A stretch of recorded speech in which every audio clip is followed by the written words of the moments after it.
Right, so welcome to this morning's briefing, where we will explore recruitment and retention in Wales's education workforce. We look at the year-on-year changes to recruitment into teaching and other registration categories, as well as the latest retention data. We will also take a comparative look at recruitment and retention in other countries. Following the main presentation, we will hear from our panel of experts who will give their own perspectives and experiences. The panel today are Jeff Evans from Ysgol Gyffin Ystradu, Edward Jones, Pencoed Comprehensive School, Rhys Angell Jones, Ysgol Bro Morgannwg, Chris Warner from Welsh Government, and Professor Alma Harris from Cardiff Metropolitan University, who is a member of the Ministerial Schools Advisory Group in Wales. And finally, we will end with a Q&A session where you will get the opportunity to ask our panel your own questions.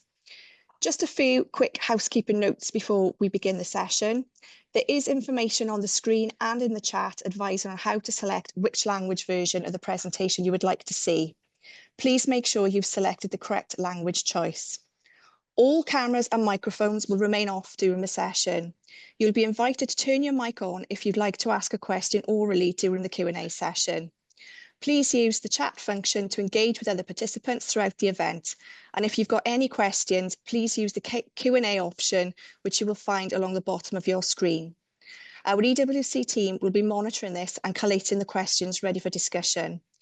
If you experience any technical issues, please contact an EWC colleague with IT in their name. If you lose connection, simply rejoin using your original link. And last but not least, Welsh translation is available for the portion of today's presentation, which will be delivered in Welsh. Just click the globe icon at the bottom of your screen and select Welsh to English. Thank you again for joining us this morning, and I'll now hand you over to Nia and to David, who will take us through the data part of the presentation. Diolch. Diolch, Lisa. In March, there were over 91,000 individual registrants on the register. This pyramid shows the number of registrants eligible to work in each category. Because some registrants are eligible to work in more than one category, the pyramid totals more than 91,000, 101,844 to be exact. In May 2023, 4 new independent categories of registrants joined the register, and then in May 2024, a further 2 categories for FE principals and senior leaders and adult learning practitioners were also added. For the purpose of this slide, we've included those registrants working in independent schools in the bottom 2 categories, and those registrants working in independent special post-16 institutions have been included with the further education categories.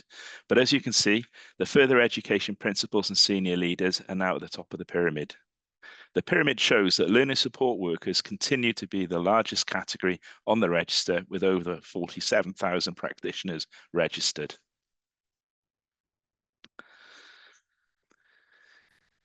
This is a two-way matrix with each registration category shown across the top in the columns, as well as down the left-hand side in the rows. The bold numbers in the light green boxes shown diagonally across the centre of the table from top left to bottom right are those individuals who are only registered in that category. For example, the first number in the green box at the top left is showing 30,401 teachers who are only registered as teachers. If I take you across the top row, the first white cell under the school in a support worker heading is showing that there are also 3,697 teachers who are also registered as school in support workers. As you work your way along that row, you will see that there are also 1,164 teachers registered as FE teachers. These numbers are also mirrored when you work your way down each column. Our more established categories, which have been registered for longer, are seeing a high number of multiple registrations, i.e. those registered in their main category, but also in other categories as they are also eligible to work in those categories. But we are seeing less of a tendency for individuals joining from the new registration categories to register in multiple categories, and then seeing some zeros with those combinations. For example, the column titled FEL is showing that FE principals and senior leaders are mostly also registered as FE teachers, and nobody is registered in the independent sector. And now over to Nia to go through the rest of the data with you. Diolch, Nia. Diolch, David.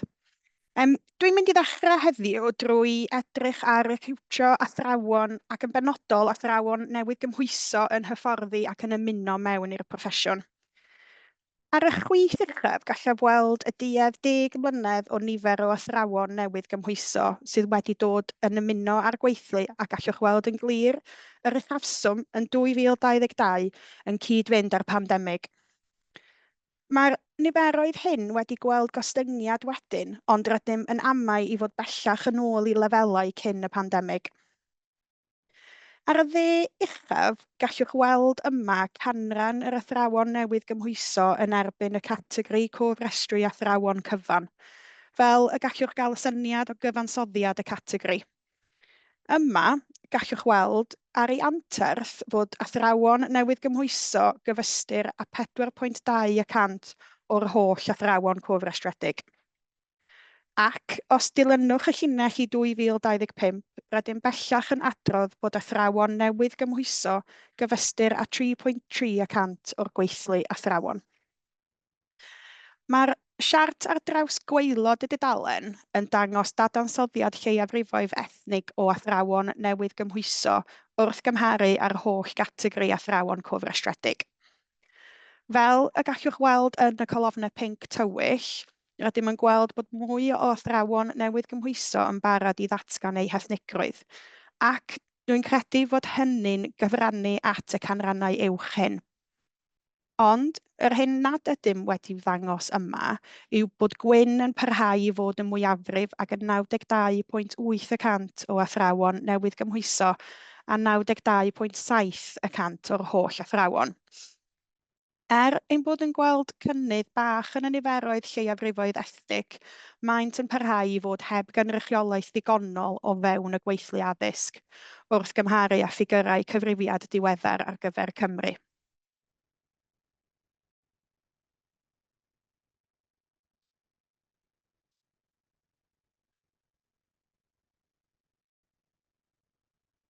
Nawr, edrychwn ar allu ein hathrawon newydd gymhwyso i siarad a gweithio yn y Gymraeg.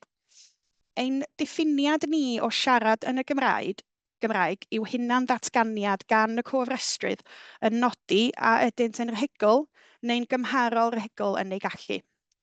Tra bod ein diffiniad ni o allu gweithio drwy gyfrwng y Gymraeg yn gofyn i'r cofrestrydd gofnodi a ydynt wedi datgan naillai wedi cael eu hyfforddi i weithio, yn gweithio ar hyn o bryd, wedi gweithio drwy gyfrwng y Gymraeg, neu'n teimlo'n hyderus i wneud hynny. Fel y gallwch weld ar ochr chwith y sleid, mae gennym siart sy'n dangos canran yr athrawon newydd gymhwyso sy'n gallu siarad Cymraeg yn y llinell, a'r rhai sy'n gallu gweithio drwy gyfrwng y Gymraeg yn y bar. Fel y gallwch weld, rydym wedi cael ychydig o doni yn y canrannau dros y 5 mlynedd diwethaf, ond yn gyffredinol rydym yn gweld isafswm o 28.3% yn 2022 ac uchafbwynt o 32.8% yn 2021. Gwahaniaeth felly o 4.5%. Mae'r colofnau sy'n dangos canran yr rhai sy'n gallu gweithio drwy gyfrwng y Gymraeg fwy na lai yn cyd-fynd gyda'r siaradwyr Cymraeg, gyda'r isafswm yn cyfateb yn 2022 ar 22.2%, ond yn gweld uchafbwynt o 26.8% yn 2023. O'i gymharu ar ochr dde'r dudalen, rydym yn gweld darlun sefydlog iawn pan edrychwn ar y gallu siarad a gweithio Cymraeg ar draws yr holl athrawon.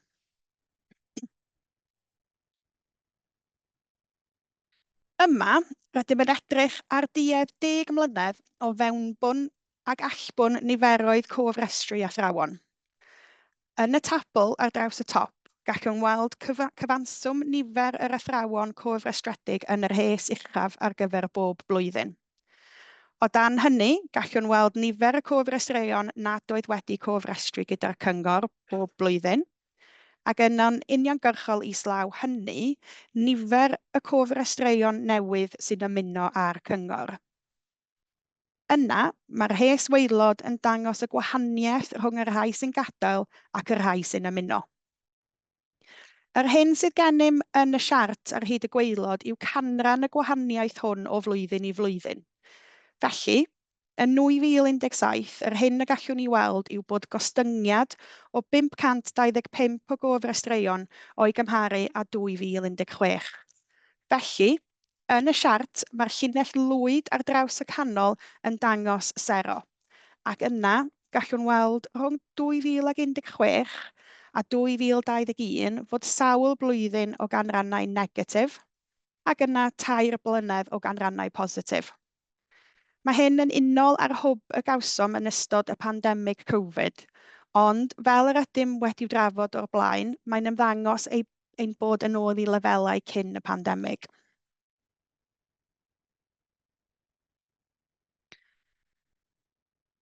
Yn y sleid hon, gallwn weld yr dadansoddiad ond mewn tuedd 5 mlynedd ar gyfer y categoriau cofrestru eraill lle mae gennym data ar ei cyfer. Yn y tabl, a draws y top, gallwn weld y gwahaniaeth rhwng y mewnbwn a'r allbwn a sut mae'r niferoedd cofrestru ar gyfer pob categori cofrestru wedi newid o'r flwyddyn blaenorol. Unwaith eto, mae'r siartiau isod yn dangos yr amrywiad yn y ffigurau cofrestru ac mae'r llinell lwyd ar bob siart yn dangos 0, fel y gallwch weld pryd mae'r canrannau positif a negatif. Unwaith eto, gallwch weld ein bod yn edrych ar rhai amrywiadau ar draws yr holl gategoriau gyda phob un ond un o'r categoriau, sef gweithwyr ieuenctid cymwys, wedi gweld gostyngiad yn y ffigurau cofrestru o'r flwyddyn flaenorol.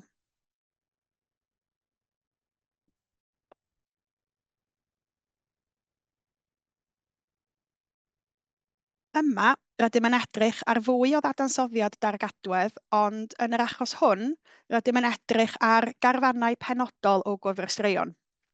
Er enghraifft, wrth edrych ar y tabl ar draws y top, ac ar ochr dde y tabl, gallwn weld nifer y cofrestraeon sydd wedi'w cynnwys yn y garfan. Yna, wrth symud i'r ochr chwith o'r tabl, gallwn weld nifer y cofrestraeon a arhosodd wedi cofrestru ar ôl cyfnod o 10 neu 5 mlynedd. Yna, wrth symud i'r dde, gallwn weld nifer y cofrestraeon nad oedd wedi cofrestru ar ôl cyfnod o 10 neu 5 mlynedd. Yr ydym wedi'w nodi ar ochr chwith y siart hefyd. Yna, wrth symud i'r dde eto, gallwn weld nifer y cofrestraeon a oedd wedi symud i gategori cofrestru arall. Gan symud ymlaen i'r siart, mae gennym duedd 10 mlynedd ar gyfer athrawon sy'n dangos bod 57.7% o'r garfan wedi parhau i fod wedi cofrestru ar ôl 10 mlynedd. Nad yw 39.6% o'r garfan wedi cofrestru mwyach, a bod 2.7% wedi cofrestru mewn categori arall ac nid ydynt wedi cofrestru fel athrawon. Mae'r bar nesaf i lawr yn rhoi'r un dadansoddiad ond ar garfan 5 mlynedd, ac fe allwn wedyn gymharu ar grwpiau cofrestredig eraill hefyd. I edrych ar y categoriau cofrestru eraill, gallwn weld cyfradd dargadwedd canrannol is yn y categoriau cymorth, ac mae 50.2% o weithwyr cymorth dysgu mewn ysgolion yn parhau i fod wedi cofrestru, tra bod 44.4% o weithwyr cymorth dysgwyr addysg bellach a 48.3% o weithwyr cymorth ieuenctid cymwys yn parhau i fod wedi cofrestru yn ystod yr un cyfnod amser. Ond, yr hyn y gallwn ni weld sy'n digwydd yn y categoriau cymorth hyn yw ei bod i gyd yn dangos canrannau uwch o gofrestraeon yn symud i gategori cofrestru arall, a dangosir hyn gan y bariau pinc golau ar ochr dde'r siart. No, sorry, glas. Glas golau. Ond fel nodyn olaf ar ddargadwedd, gallwn hefyd weld mai ymarferwyr dysgu seiliedig ar waith, y drydedd rhes i fyny o'r gwaelod, yw'r unig gategori lle mae niferoedd a chanran yr rhai sydd bellach ddim wedi cofrestru yn uwch na'r rhai sy'n parhau i fod wedi cofrestru.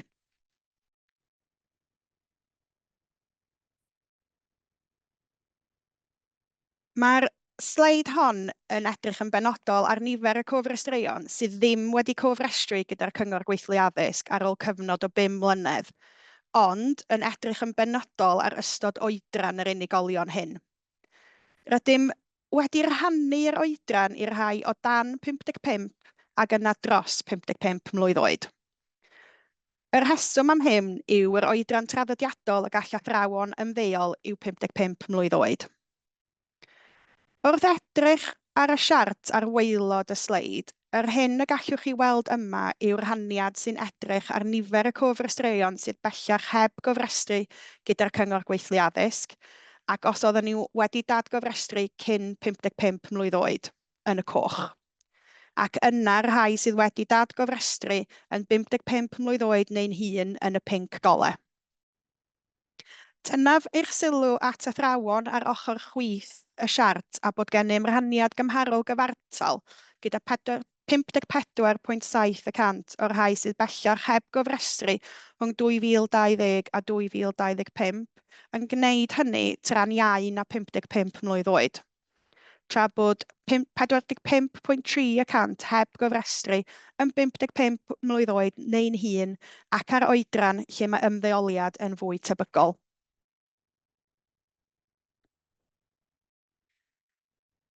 Athrawon addysg bellach sy'n dangos y canran uchaf o'r rhai sydd bellach heb gofrestru ac yn 55 mlwydd oed neu'n hŷn, sef 50.7%. Ond mae hyn yn cyd-fynd ar hyn a wyddom am y categori sydd â nifer uwch o gofrestrwyr hŷn. Yna, i fynd i ochr dde'r siart lle gallwn weld gwaith ieuenctid cymwys a gwaith cymorth ieuenctid cymwys, gallwn weld yma fod y sector ieuenctid yn cofnodi dros 85% o'r rhai sydd bellach heb gofrestru yn gwneud hynny o dan 55 mlwydd oed, a bod 14% o'r rhai nad ydynt wedi cofrestru dros 55 mlwydd oed.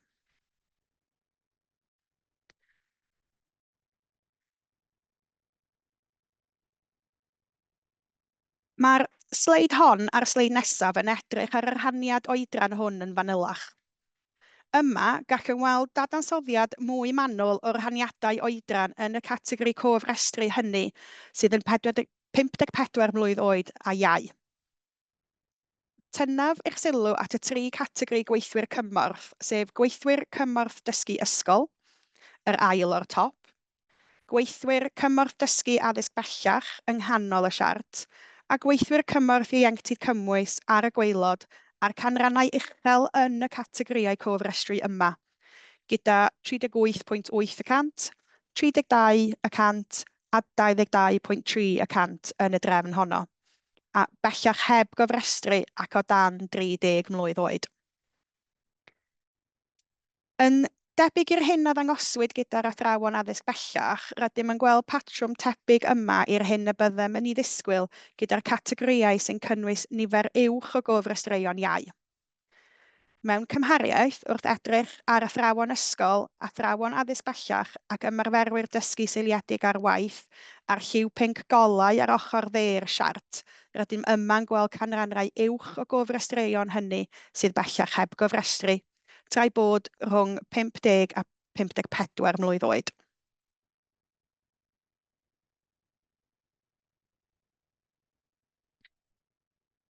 Nawr, i edrych ar yr unigolion hynny sydd wedi dadgofrestru ac sy'n 55 mlwydd oed neu'n hŷn. Wrth edrych ar y tabl, gallwn weld cyfanswm yr rhai sydd wedi dadgofrestru ac sy'n 55 mlwydd oed neu'n hŷn. A dyma'r hyn y byddwn ni'n ei ddeud sy'n gofrestruon o fewn oedran ymddeol. O'r rhai y gofrestrwyd fel athrawon, gallwn weld o'r unigolion hyn fod 22.2% o'r rhai dros 55 mlwydd oed mewn gwirionedd yn 65 mlwydd oed neu'n hŷn. Os cofiwch yn ôl i ddwy sleid yn ôl, fe gofiwch fod 45.3% o athrawon ysgol a dadgofrestrwyd dros 55 mlwydd oed. Yma gallwch weld bod y 45.3% wedi i'w rannu dros y tair categori oedran gyda'r mwyafrif yr athrawon hynny, 42.1% yn dadgofrestru rhwng 55 a 59 mlwydd oed. Ac yna Mae 22.2% ohonynt yn gwneud hynny yn 65 mlwydd oed neu'n hŷn. Y ganran uchaf o'r rhai sydd wedi gofrestru yn 65 mlwydd oed neu'n hŷn yw gweithwyr cymorth dysgu addysg bellach gyda 33.2%.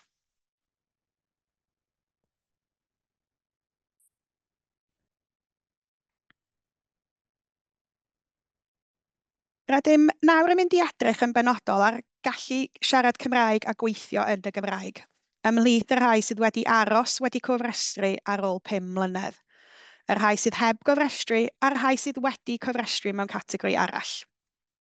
Gan symud i'r siart, yn y golofn werdd, gallwn weld yma y canran y rhai a arosodd wedi cofrestru ar ôl cyfnod o 5 mlynedd, lle mae'r golofn borffor yn dangos canran y rhai sydd wedi aros wedi cofrestru ac yn methu siarad Cymraeg.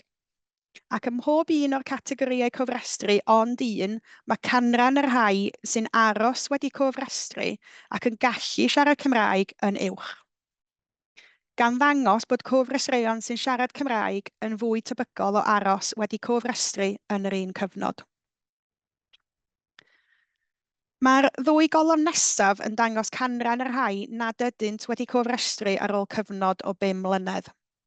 Gyda'r glas tywyll yn dangos y rhai nad ydynt wedi cofrestru ac yn gallu siarad Cymraeg, tra bod y golofn goch yn dangos y rhai nad ydynt wedi cofrestru ac nad ydynt yn gallu siarad Cymraeg.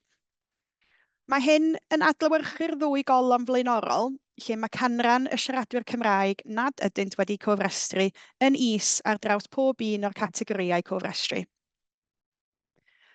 Mae dwy golofn olaf y siart yn dangos canran yr unigolion sydd wedi aros wedi cofrestru, gyda'r Cyngor Gweithlu Addysg, ond sydd bellach wedi cofrestru mewn categori arall.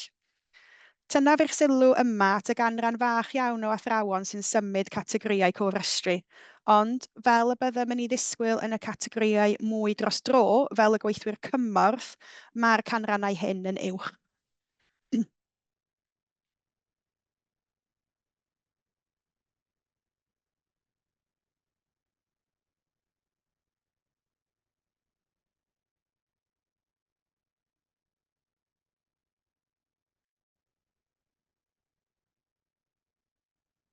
Gwyddom fod llawer o ddiddordeb mewn dargadwedd athrawon o fewn cyfnodau penodol o fewn categori cofrestru ysgolion, ac yma rydym eto'n edrych ar gyfnod o 5 mlynedd. Ond rydym yn dangos dadansoddiad mwy manwl o'r rhai sydd wedi cofrestru ac yna o fewn y rhai sydd wedi parhau wedi cofrestru os ydynt wedi symud cyfnod o fewn y 5 mlynedd hwnnw. Byddaf yn tynnu eich sylw at yr ail a'r bedwaredd colofn o'r chwith, sef y cyfnod cynradd ac uwchradd. Mae'r porffor tywyll yn y colofnau hyn yn dangos bod 83.9% yn y sector cynradd ac 80.3% yn y sector uwchradd yn parhau i fod â chyflogaeth weithredol o fewn yr un cyfnod. Mae'r lliw pinc tywyll yn dangos canran yr rhai sydd wedi symud cyfnod, gyda 1.9% yn gadael y cyfnod cynradd a 3.8% yn gadael y cyfnod uwchradd. Yna, mae'r lliw glaswyrdd yn y golofn yn dangos canran yr unigolion nad ydynt wedi cofrestru mwyach, gyda 13.4% yn y cyfnod cynradd a 14.7% o fewn y cyfnod uwchradd. Ac yna, y glas golau yn dangos bod 0.8% yn y sector cynradd ac 1.3% yn y sector uwchradd wedi cofrestru mewn categori arall. I'w gwblhau, rydym hefyd yn dangos yr ochr dde'r siart eraill mewn gwasanaeth ac eraill allan o wasanaeth. Mae eraill mewn gwasanaeth yn cyfeirio at athrawon peripatetig ac ymgynghorol, sy'n gweithio mewn sawl ysgol wahanol. Ac mae eraill allan o wasanaeth yn cynnwys athrawon wedi ymddeol, cofrestruon sy'n cael eu cyflogi mewn rolau cymorth neu mewn categoriau cofrestru eraill, yn ogystal â'r rhai nad oes ganddynt unrhyw gyflogaeth gyfredol ar eu cyfnod.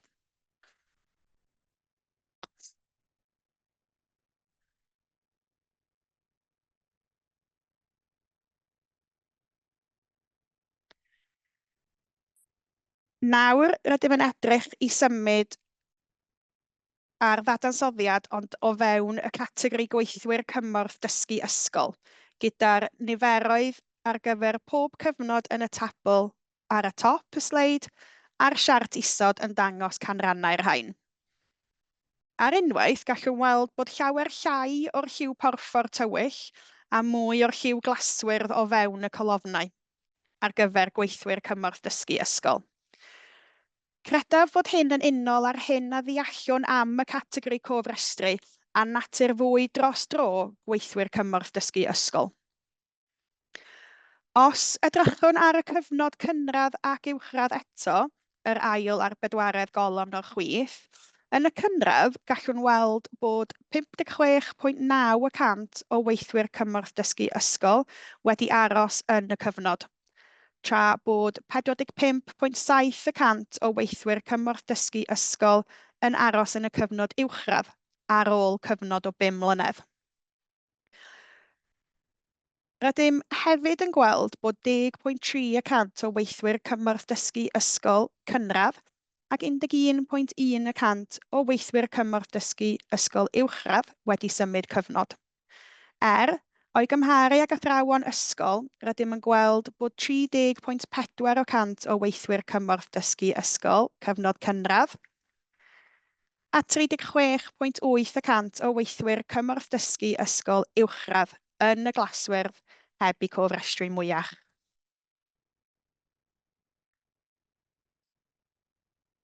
Mi wna I rwan eich pasio ymlaen I Ben.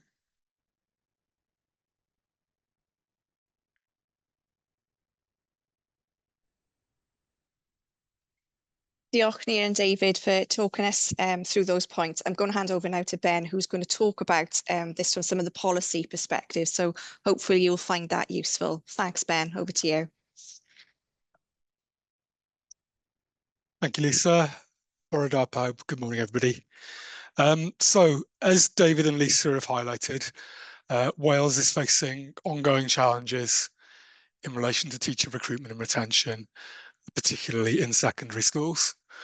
I'm going to look now at the factors affecting teacher recruitment and retention, the impact of teacher shortages on both educators and learners, how the challenges here mirror those seen internationally, and the policy responses in Wales and beyond, which are aimed at attracting and keeping more people in teaching. As an independent regulator, we're in a unique position to offer evidence-based review of the challenges.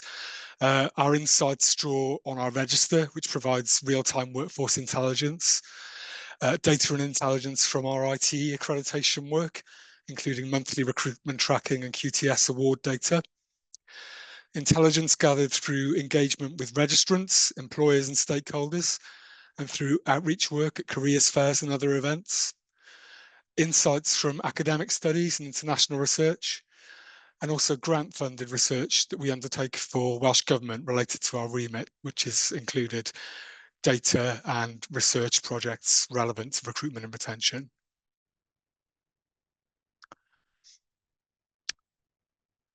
So, what are the key challenges?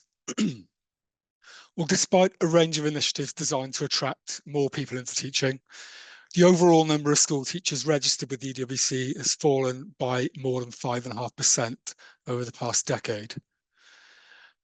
Although there are also concerns around retention, our data suggests that the key challenge in Wales is recruitment.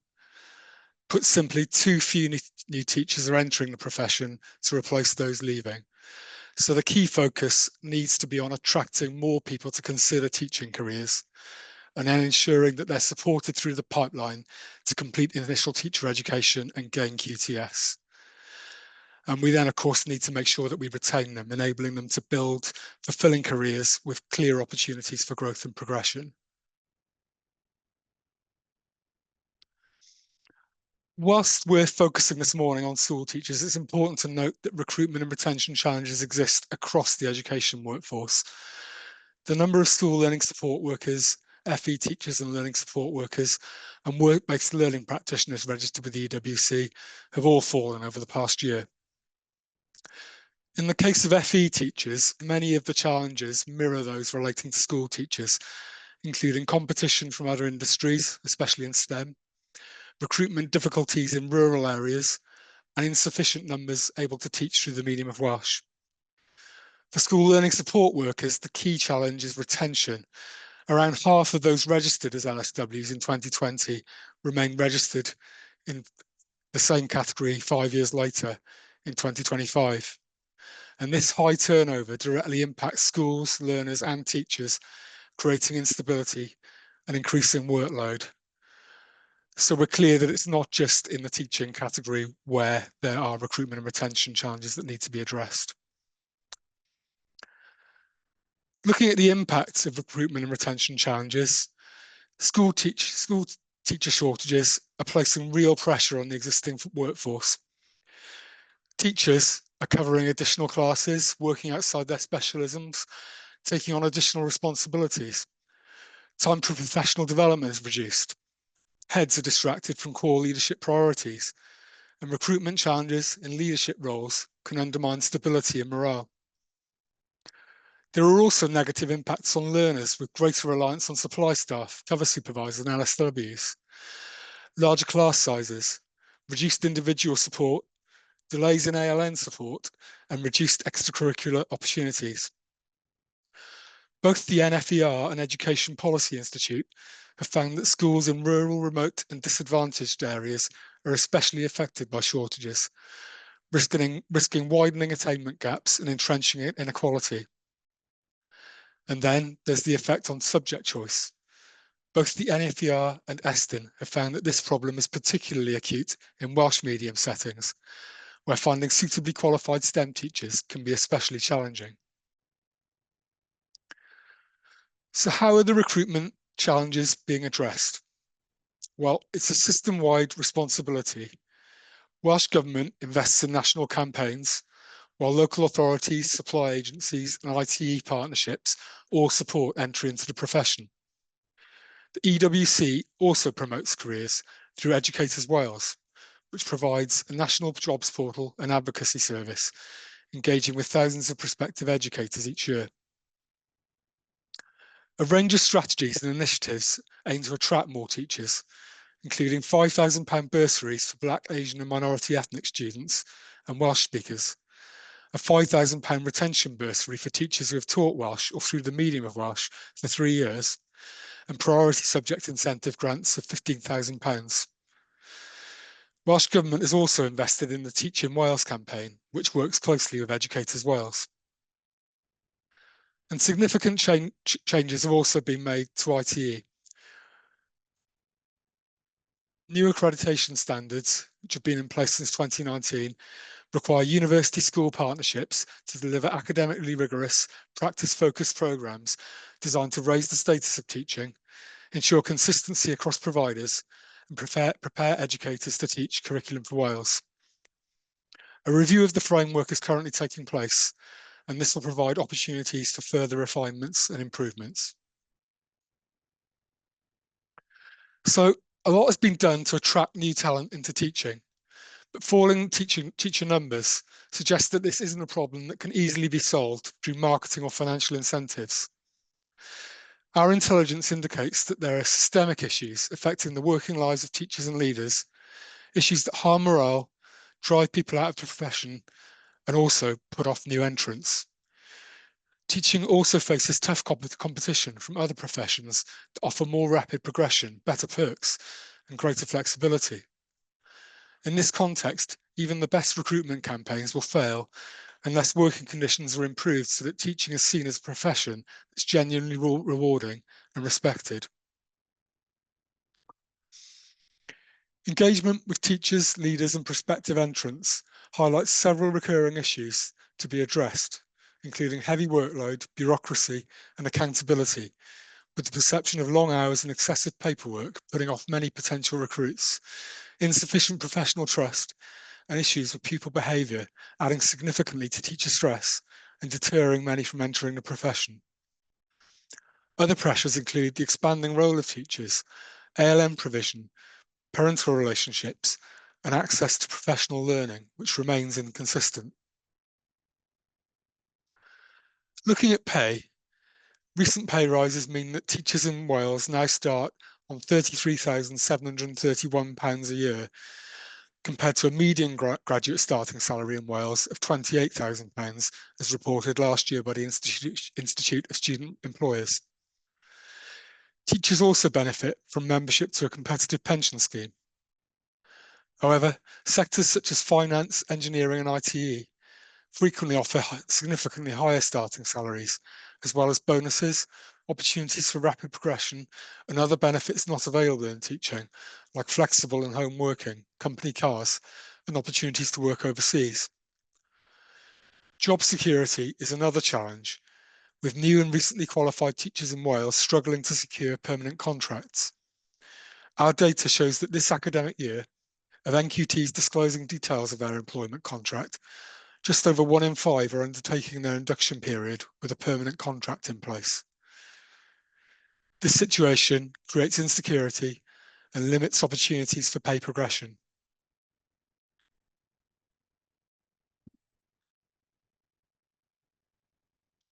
Many other professions, including nursing, pharmacy, and STEM roles, are also facing recruitment and retention challenges, with common issues centering around pay, workload, stress, progression, flexibility, and location.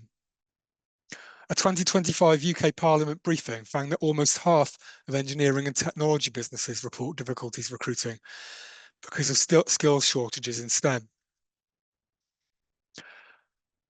Most of these professions have tried similar solutions to those being deployed in teaching, such as financial incentives and enhanced professional development.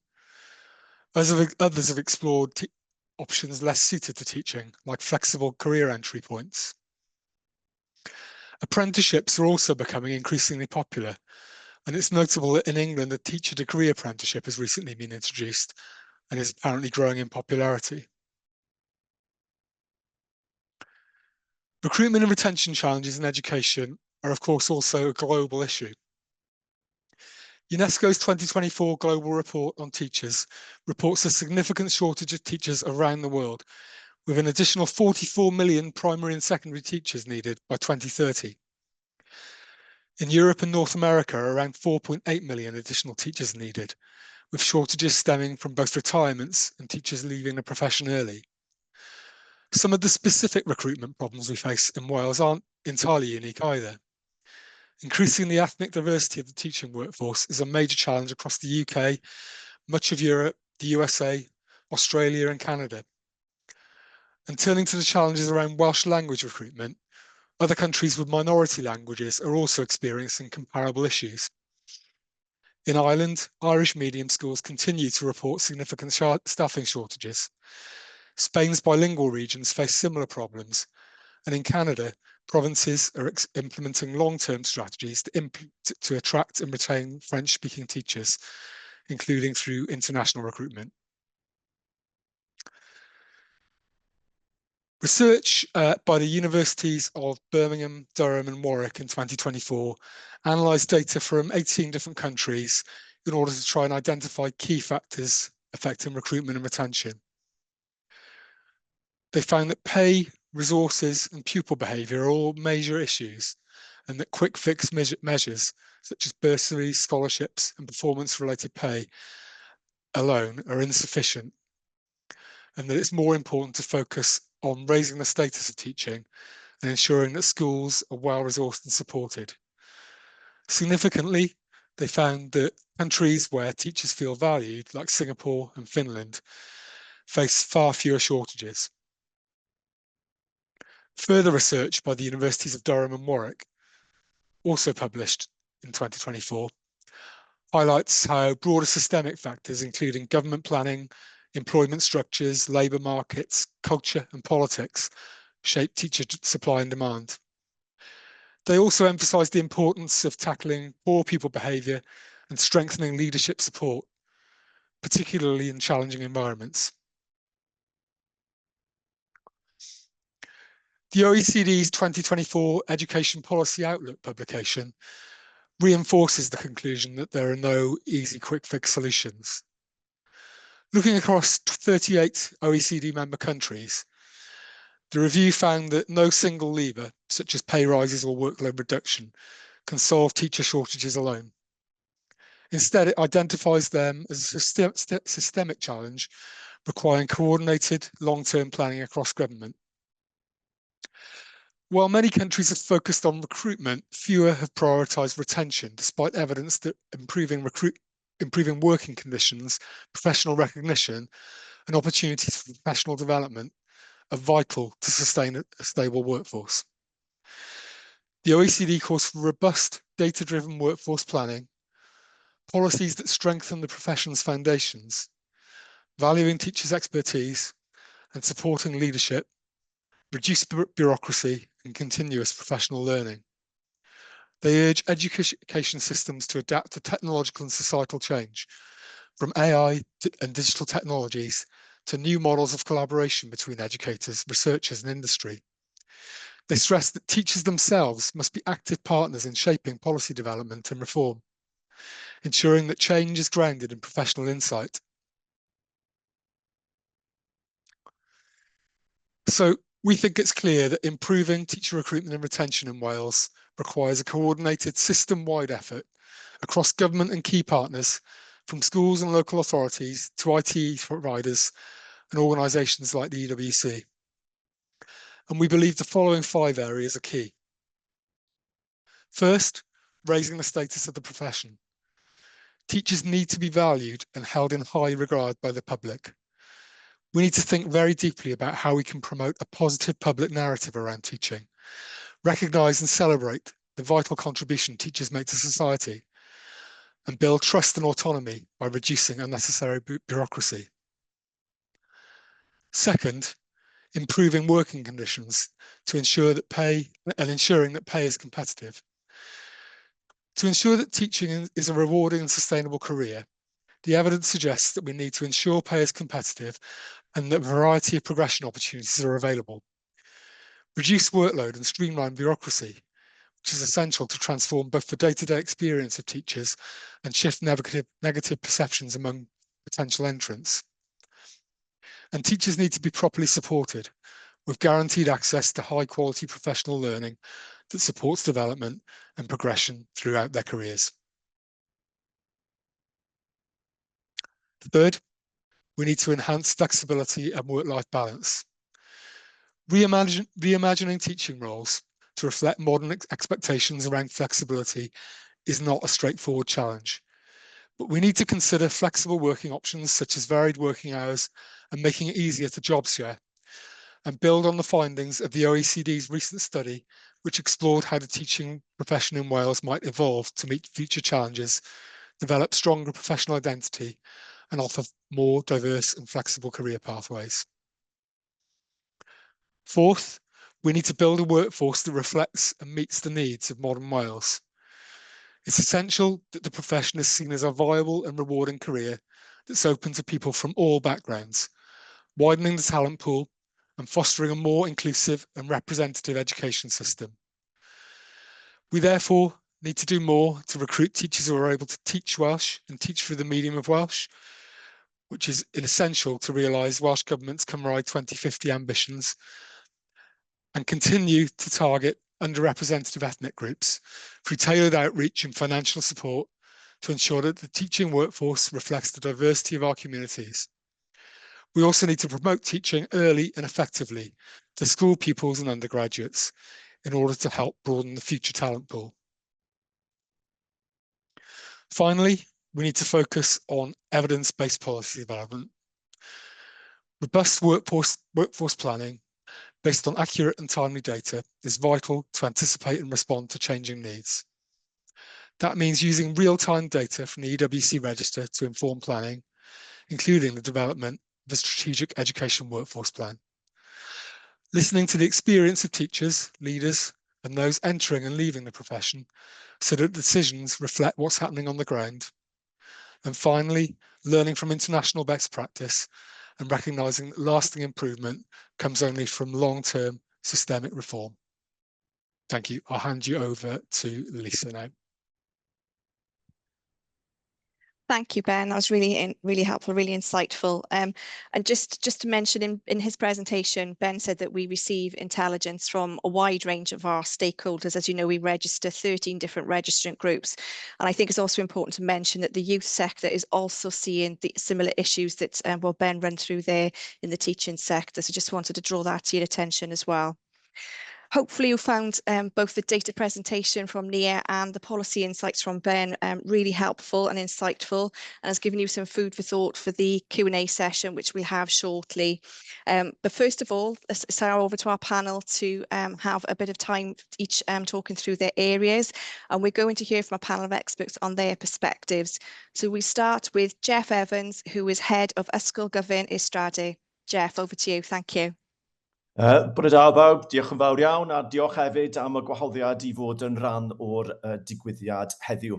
I'r rhini ohonoch chi sy'n bosib ddim yn gyfarwydd â Llanelli na Ysgol Ystrade, mae'r Ystrade yn ysgol, yr unig ysgol uwchradd Gymraeg yn Llanelli, ysgol o ryw 1,300 o ddysgwyr efo dros 200 yn y chweched dosbarth.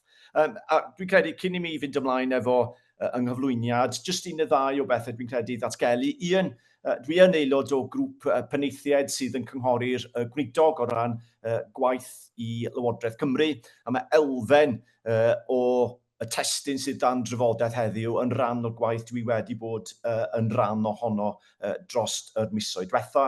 A dau, dwi hefyd efo'r pleser o fod yn gadeirydd pwyllgor uwchradd Cydag y De. Cydag ydy'r corff sydd yn cynrychioli ysgolion cyfrwng Cymraeg ar draws Cymru gyfan. So felly jyst I fod yn dryloyw llwyr gyda pawb. Nawr te, o ran y sefyllfa yma yn Ystrade, dwi yn ystyried yn un yn gymharol lwcus, mae'r sefyllfa yma yn gymharol iach ar hyn o bryd, ddim bylchau amlwg o ran yn staffio ni, mae rhaid mi ddeud, mae yna her sylweddol wrth I ni ddelio fo unrhyw achosion o salwch neu absenoldeb ymysg yn staff ni yn enwedig yr ochr hir dymor, ond bosib bod hwnna'n yn fater arall I drafod yn hwyrach. Dwi yn rhagweld o bosib problemau'n codi yn y dyfodol agos wrth edrych ar trawstoriad oedran yn staffi, a hefyd wrth gwrs gan ystyried fydd newidiadau ar y gorwel o ran oedran lle fi staff neu fi athrawon yn gallu cael gafel ar eu pensiwn yn ystod y blynyddoedd nesaf. Dwi wedi bod yn bennaeth ers sawl blwyddyn, a dwi'n credu bod o'n deg I ddeud. Dwi wedi gweld y tirwedd wedi newid dros y blynyddoedd o ran y pynciau lle blynyddoedd yn ôl fydde prinder ac anhawster recriwtio. Dwi yn gweld hynny erbyn hyn bron ym mhob un pwnc. Dwi yn ffisegwr yn hun, ac oedd y sefyllfa recriwtio o ran y fath yna o bwnc, sef pwnc prin. 10 mlynedd ar 20 yn ôl o bosib yn anodd erbyn hyn. Ydy'r sefyllfa wedi gwella? Na, swn i'n dweud bod o gwbl. Fel o'n i'n deud, y gwahaniaeth ydy erbyn hyn, dydy'r pynciau yna, enghraifft, y ffiseg, mathemateg, y gwyddorau, mae'r broblem recriwtio o bosib wedi symud ar draws I bron bob un pwnc arall. Wrth I ni, os oes swydd yn codi yn yr ysgol, fyddwn ni'n deud o ran penodi, yr unig bynciau lle mae yna gyfran sylweddol o ymgeiswyr erbyn hyn, o bosib ydy addysg gorfforol, ac hefyd o bosib hefyd yr ochr dynieithau hanes bosib. Yn ymarferol yma yn yr ysgol, anamal iawn dwi mewn sefyllfa erbyn hyn, lle dwi'n yn gallu cynnal proses creu rhestr fer, oherwydd y niferoedd sydd yn ceisio. Yn anffodus, mae hynny wedi creu sefyllfa ddim o fai ar unrhyw un o gwbl, ond mae ysgolion yn tueddu, ysgolion cyfrwng Cymraeg yn tueddu cystadlu am yr un bobl, a cystadlu ydy'r gair. Ac ar adegau, mae y penodi yn ddibynnol ar ffactorau fel faint mor gyflym mae'r broses yn gallu digwydd. Hynny yw, faint mor gyflym mae rhywun yn gallu cysylltu efo ymgeiswyr, faint mor gyflym ydwch chi gyfweld a penodi. Eto, yn farn I, ddylse bod hynny ddim yn digwydd, ond dyna ydy reality'r sefyllfa. O ran y cwestiwn o staff sydd yn addysgu pynciau heblaw o ran I prif arbenigedd, dwi ddim yn gweld yma yn Ystrade bod hynny'n broblem sylweddol yn is I lawr yr ysgol. Bosib iawn bod y cwricwlwm i Gymru yn ffactor yn hynny, ond mae o yn broblem yn bellach i fyny yn yr ysgol, yn enwedig chwodd y reion pynciau ni fel wedi sôn amdano'n barod, cyfnod Llywodraeth Pedwar a bendant ôl 16 o ran arbenigedd. Eto, yn ystod yng ngyrfa, o ran yr ochr recriwtio yn gyffredinol, be dyn ni wedi wneud fel ysgol i trio gwella'r ochr yna, mae hyn yn anodd i ysgol unigol weithio ar yr ochr recriwtio. Yn amlwg, dyn ni'n sicrhau bod y deunydd dyn ni'n rhoi i unrhyw ymgeiswyr o'r safon ucha. Mae gennym ni bolisi drws agored iddyn nhw dod draw i'r ysgol, os dyn nhw wedi gwneud cais am swydd neu a diddordeb o swydd yma i weld y safle, i siarad efo'r staff ac yn y blaen. A dwi wedi bod yn rhan o weithgorau yma yn Sir Gar, yn trio wneud yn sicr bod y ffordd mae'r sir i hun yn cael ei werthu a dealltwriaeth bobl o tu allan i Sir Gar, o'n ysgolion ni, yr gorau mae o'n gallu bod. O ran yr ochr dargadw, y retention, eto, dwi yn gweld ar hyd y blynyddoedd diwetha bod hwnnw yn dechrau dod yn fwy o broblem. Yn gyffredinol, swn i'n dweud, a ddim gwahanol i rei o'r sylwadau sydd wedi cael ei wneud yn barod. O ran yr ochr dargadw athrawon, dwi'n credu, neu staff yn gyffredinol, mae'r staff yna sydd wedi dod i'n gweld i ar hyd y blynyddoedd yn datgan bod nhw am orffen i symud i wneud rhywbeth arall, ddim o fewn y proffesiwn. Mae rhesymau yn gallu bod yn gymleth, ond yn gyffredinol, maen nhw'n tueddu dod o dan y faner pwysau gwaith, a hefyd o bosib o dan y faner amgylchedd. Nawr, pan dwi'n sôn am amgylchedd mewn ysgol, wrth gwrs, mae hwnna'n un eang. Dwi yn sôn yn fannau o bosib am materion lles, delio fo disgyblion sydd â problemau lles dwys, ymddygiad, delio efo rhieni sy'n gallu bod yn anodd iawn. So felly, dyna'r ddau ffactor mwyaf swn i'n dweud dwi wedi wynebu. O ran y ffordd dyn ni'n delio fo hynny, dyn ni'n sicrhau, a dwi'n siŵr bod gyfeillion mewn ysgolion eraill yn gwneud yn union yr un fath o beth. Dyn ni'n trio sicrhau gorau dyn ni'n gallu, bod yn staff ni'n deall o ran anghenion marcio ac asesu gwaith yn disgyblion ni. Dyn ni'n rhoi cefnogaeth gymaint a dyn ni'n gallu i fewn systemau delio gyda materion lles ac ymddygiad yn yr ysgol, a dwi'n meddwl bod ni'n gwneud hynny'n dda. Dyn ni yn trio delio fe unrhyw geisiadau i weithio yn hyblyg. Dyn ni'n trio bod mor hael a mor agored i hynny a dyn ni'n gallu. Dyn ni'n trio hefyd eto i gynnig gymaint o ddatblygiad proffesiynol a phosib i'n staff ni, gan gynnwys mentora rhai sydd o bosib y dangos diddordeb i symud i fyny i swydd arweinyddiaeth ganol neu swydd arweinyddiaeth uwch. O ran yr ochr personol, dyn ni hefyd yn trio delio fo unrhyw broblemau personol sydd gen staff yn y ffordd mwy o sensitif a phosib.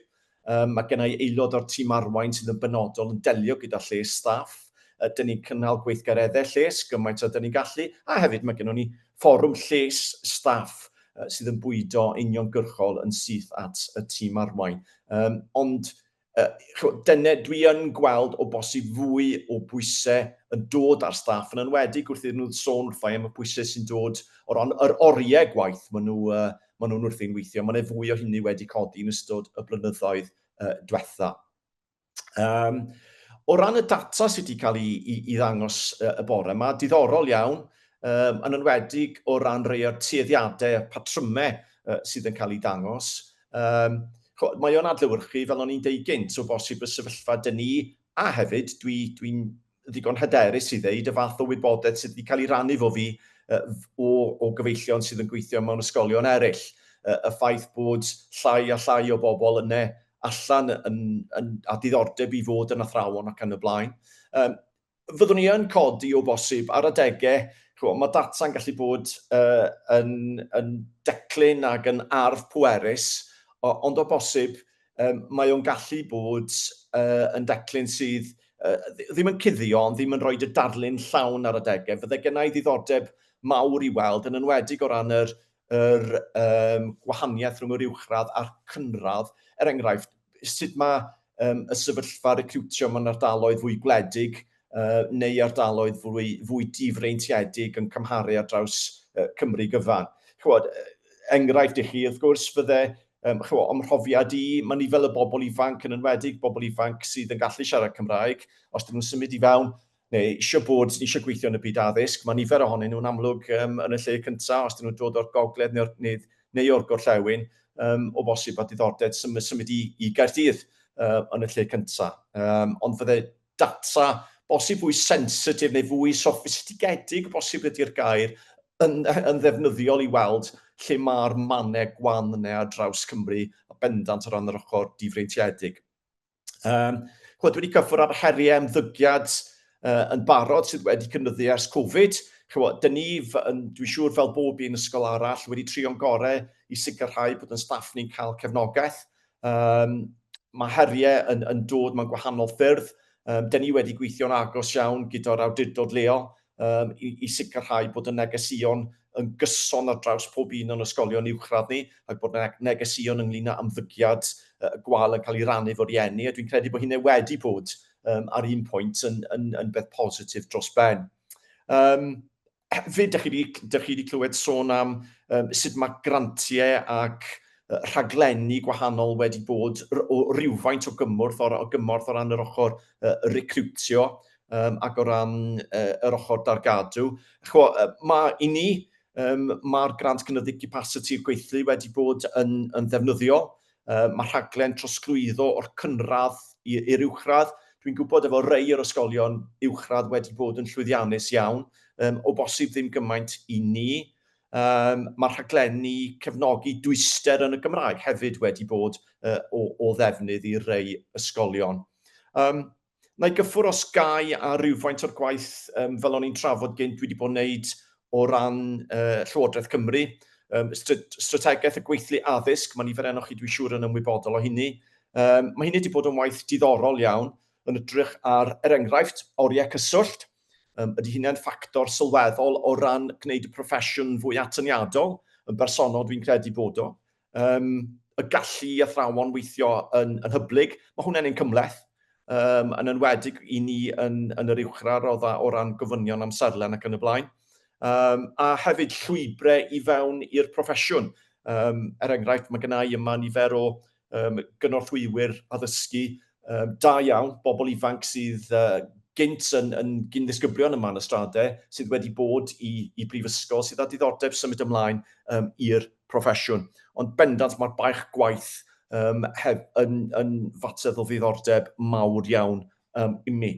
Felly dwi'n gobeithio yn yr amser byr iawn sydd wedi bod gyda fi, dwi'n gobeithio bod fi wedi rhoi rhyw fath o ddarlun i chi o beth yw'r sefyllfa yma yn y stradau. Dwi'n eitha sicr fyddwn ni'n gallu cyflwyno am lot yn hirach ar bob un, ond dwi'n gobeithio bod fi wedi rhoi rhyw ffraslun, rhyw snapshot bach sydyn i chi o'r sefyllfa yma yn y gorllewin. Diolch. Thank you, Jeff. Now over to Edward Jones, who's head at Pencoed Comprehensive School. Thank you, Edward.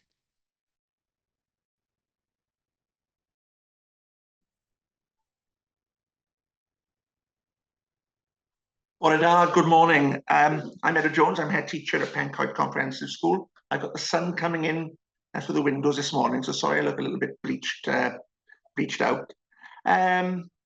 Pencoed Comprehensive School is probably the closest school to the M4, and in terms of recruitment, that brings its own benefits. However, we have seen a change over the last perhaps 7 or 8 years, where we've gone from perhaps being a school of 11% free school meal pupils to 27% free school meals. And that sort of change in sort of the demographics of our catchment area has, I think, sort of changed the nature of the school somewhat. So I'd like to share some insights from our school's perspective on recruitment, retention, and the culture that we've built to attract and retain staff. Currently, we don't have any vacancies that need filling, which is really good news. But I will be looking for a second language Welsh teacher and an art teacher in the spring. And if you'd like to leave your details in the chat, I'll get in touch with you. But recruitment is tough, and we have faced real challenges in attracting high quality teachers, particularly in the English medium sector, in terms of high quality second language Welsh. And as schools, English medium schools, we have an important part to play in the 2050 mission as well. And also more widely around science specialists, and especially being a 11 to 18 school, those science specialists who are confident to teach the individual disciplines at A level. Before now, we've even had to approach sort of initial training providers, teacher training providers directly, and invite the students into school as we go out to advert, and encourage them to apply, because very often NQTs don't think they've been considered for some of those roles. However, I think it's really important to have that cross-section of experienced staff and newly qualified staff within a school. Another concern I think has already been touched upon in the data is around diversity. There aren't enough, if any, candidates from global majority heritage backgrounds.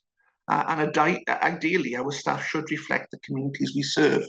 And again, we have seen an increase in the number of global majority pupils in our school.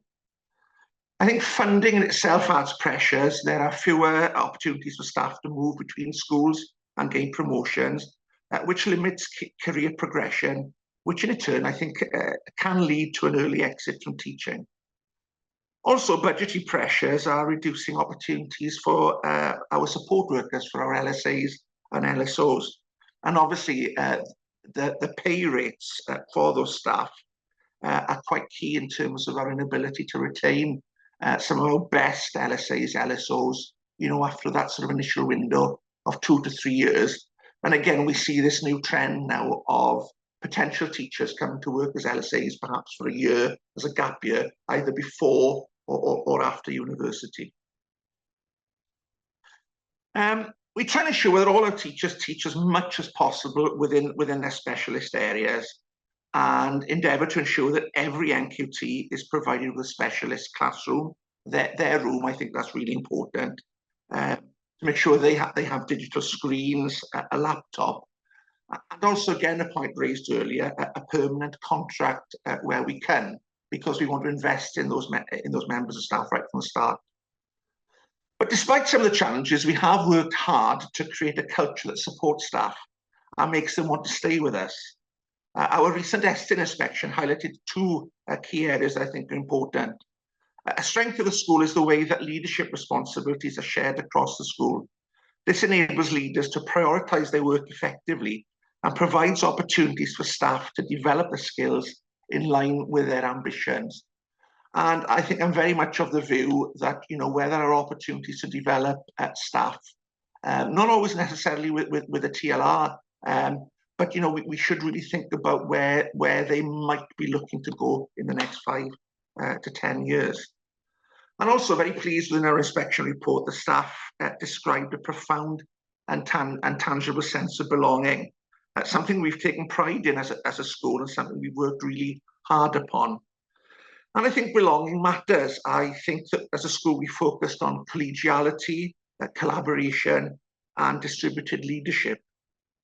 Protecting PPA time, protecting leadership time, I think is central in allowing autonomy and agency to flourish, because we want teachers to feel they have autonomy and agency. They need time, they need professional time.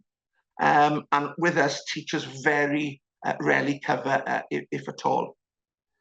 ESTIN also noticed that there is a valuable emphasis on developing teachers' practice, which has resulted in a culture of professional learning and a commitment to improvement.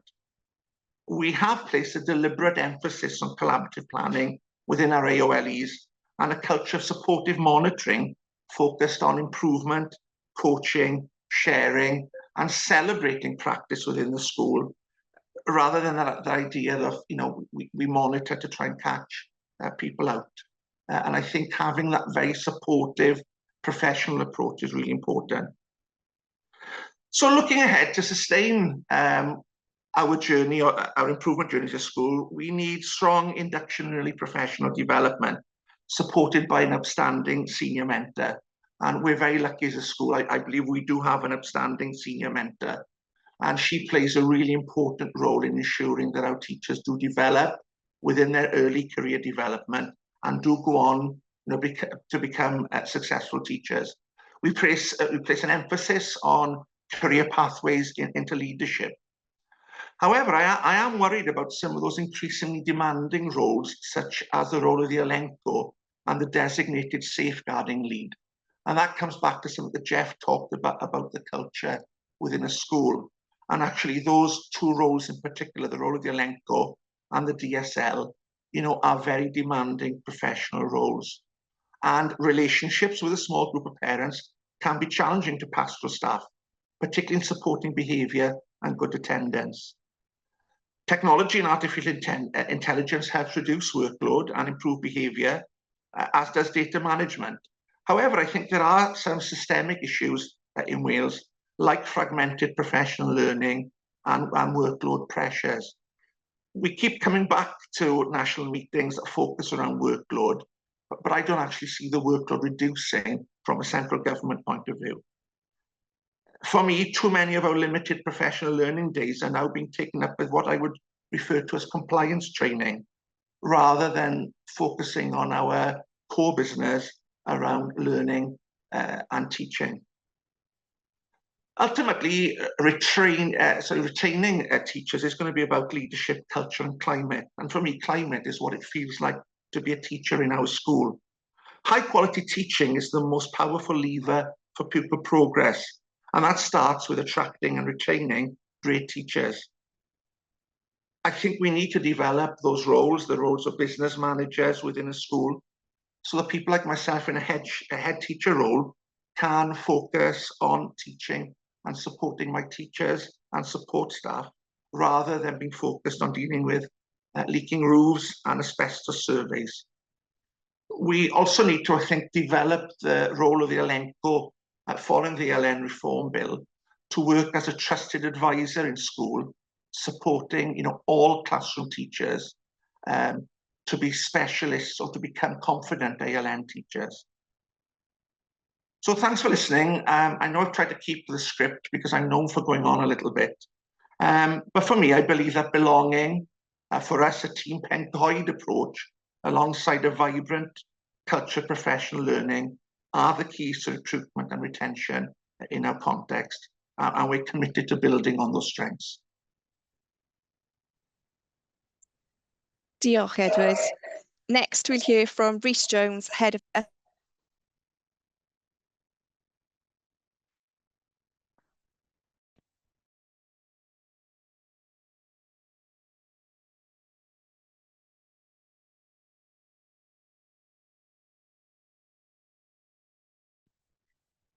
Rhys, are you there? Rhys Jones for the next part of the presentation? I am now. I've just been given permission to unmute, so bore da I bawb. Thank you. Diolch yn fawr am y gwahoddiad i fod yma heddiw. Dwi ddim am ailadrodd unrhyw beth mae Edward nag chwaith Jeff wedi ddweud, wrth gwrs, ond yn edrych crynhoi pethau fel dwi'n eu gweld nhw. Mae gennau brofiad o fod yn bennaeth mewn dwy ysgol, un ysgol cyfrwng Saesneg yn y Rhondda, ysgol Treorci, o'n i'n bennaeth yn fyny am 10 mlynedd, a nawr yn bennaeth yn ysgol bob oed, ysgol Gymraeg Bro Morgannwg, yn y Bari, yn gwasanaethu'r holl sir Bro Morgannwg, felly dalgylch enfawr yn fan hyn. A mae'r heriau yn wahanol wrth gwrs yn y ddwy ysgol, ond mae yna nifer o bethau sy'n debyg hefyd. Fel ni'n dweud, mae Ysgol Gymraeg Bro Morgannwg yn ysgol bob oed. Mae yna 250 yn yr rhan cynradd yr ysgol isaf, fel ni'n galw hi, 1,200 yn yr ysgol uchaf, yn yr uwchradd, a 200 o'r rheini yn y chweched. Felly, mae'n ysgol amrywiol, a mae gen ni brofiad o recrwtio staff cynradd a staff uwchradd felly. Dwi'n meddwl reality ydy, yn ffodus iawn i ni, dyn ni yn recrwtio'n dda yma. Ond mae yna ddau beth. Mi nath Jeff ac Edward sôn am nifer yr ymgeiswyr sy'n dod am swyddi gwahanol, ond hefyd fyddwn ni'n siarad am safon yr ymgeiswyr. Mae'r nifer yn dueddol fod yn isel. Dyna'r gwahaniaeth mawr dwi'n gweld rhwng yr ysgol cyfrwng Saesneg o'n ni ynddi. Bod ni'n bell o'r M4 yn wahanol i ysgol Edward, sy'n yn agos iawn yr M4, mi roeddwn ni'n cael falle tua 10 ymgeisydd ar gyfer y pynciau craidd, a falle 20-30 ar gyfer y pynciau allgraidd.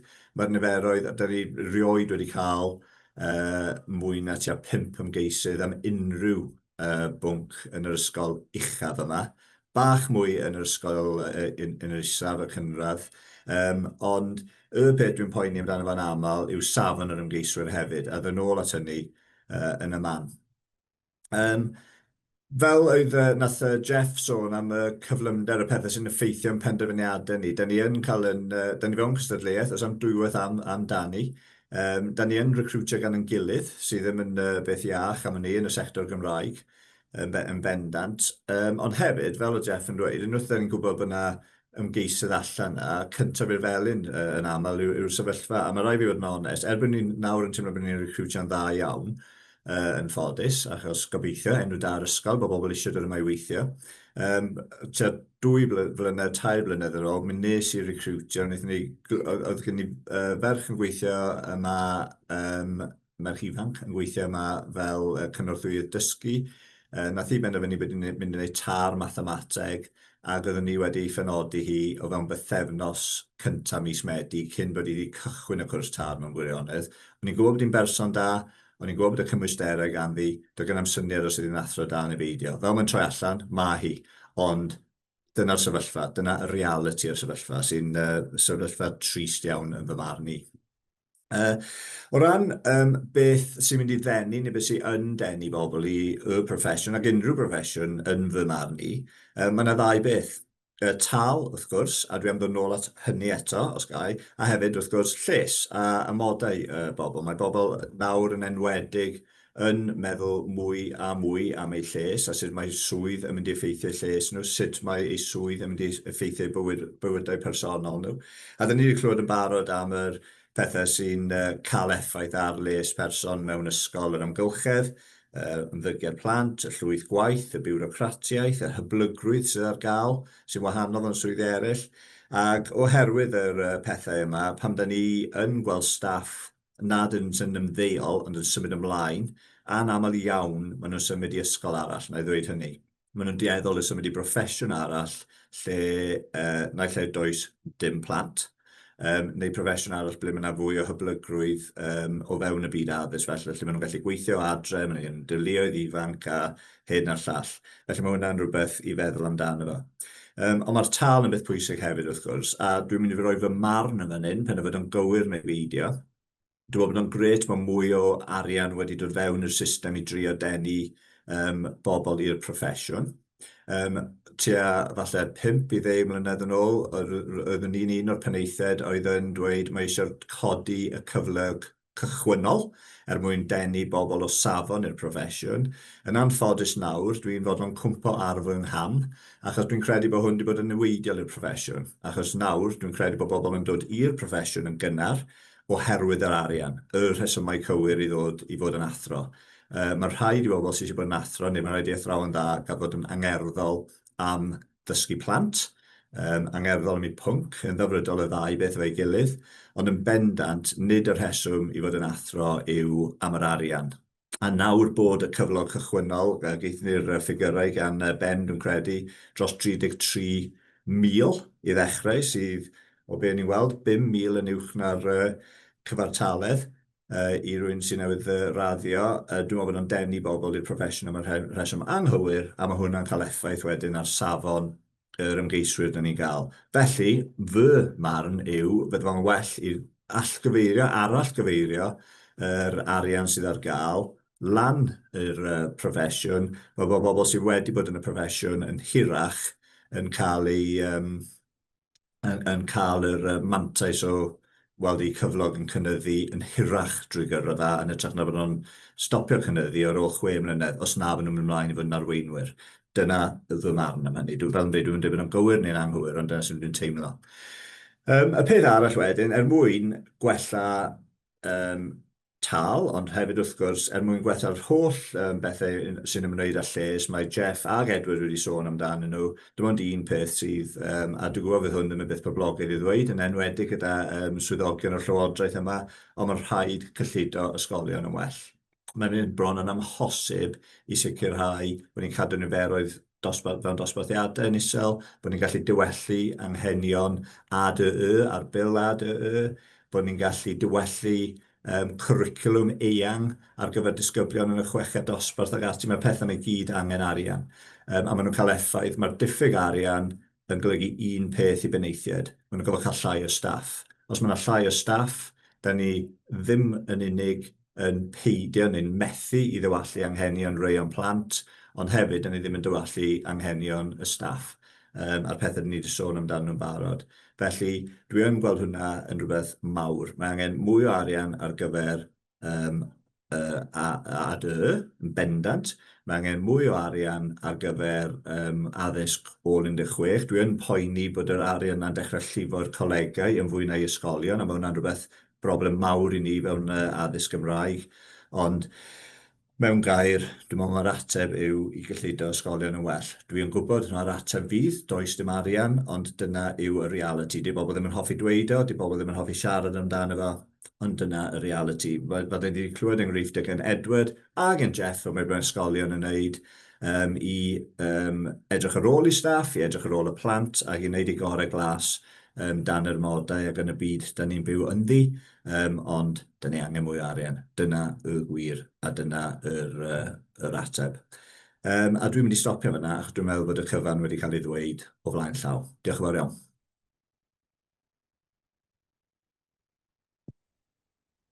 Diolch, Rhys. Next we hear from Professor Alma Harris from Cardiff Metropolitan University. Alma, over to you. Okay, thank you. Good morning, everyone. It's been a very interesting session so far.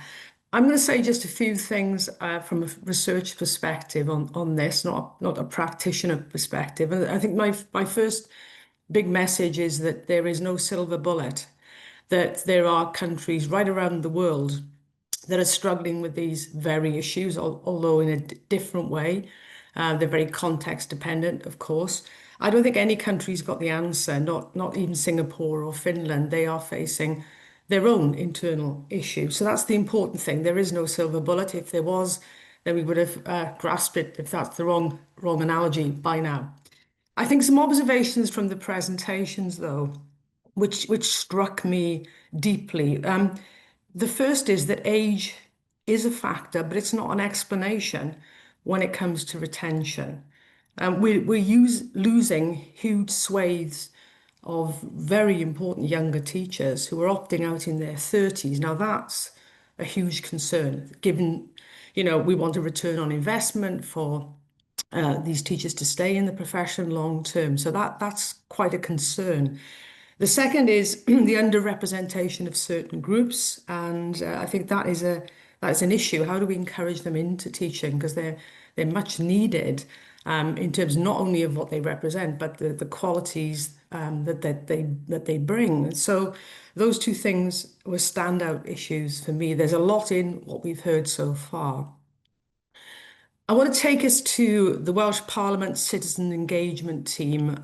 They wrote a report on teacher recruitment and retention and engagement in September 2024. And much of what they write about, you've already heard this morning. They talk about issues of workload and well-being, but they talk about some other things as well that perhaps we haven't heard so much about on this call. They talk about the importance of change fatigue. The teachers get very weary when they have to engage with multiple changes, the pace of reform, the nature of reform, the volume of reform. I'm thinking about the new curriculum and potentially the pressure that's placing on teachers and schools. They talk about the lack of flexibility, and we've heard that. But they also talk about student behaviour. And I'll come to that a little later, because I think this is something that's very prevalent in the mix when we talk about, teachers leaving the profession or getting burned out or deciding that this is no longer the job for them and other professionals, within the education workforce, not just teachers. They also talk about initial teacher education and the preparedness of teachers to go into some of our most challenging schools. And one of my thoughts that I voiced is, I'm not sure that we're preparing our teachers well enough to go into our most difficult and challenging schools, because a lot of the preparation in IT is premised on them being trained in green schools or good schools. So it's about recognising that there are schools in challenging circumstances that are very effective schools indeed, and maybe we should be putting some of our teachers into those contexts so we can prepare them for the reality of the job market. A couple of other things just to say. It's also the case from this report that there's a high turnover of supply staff, and I think that the colleagues on this call who lead and work in schools will know this. And another issue that was raised in this report, which hasn't been specifically voiced, is the issue of external scrutiny. I suppose inspection is what they mean, but all sorts of external scrutiny on top of the day job. So some observations really. The first is, and I think this has already been mentioned, but this is an amalgam of issues that can't be dealt with one at a time. I mean, that's the logical thing to do, but it's the wrong thing to do. We need a systemic, joined-up policy response that looks at this in its entirety. We also need to recognise that teachers are dealing and are still dealing with the COVID fallout factor.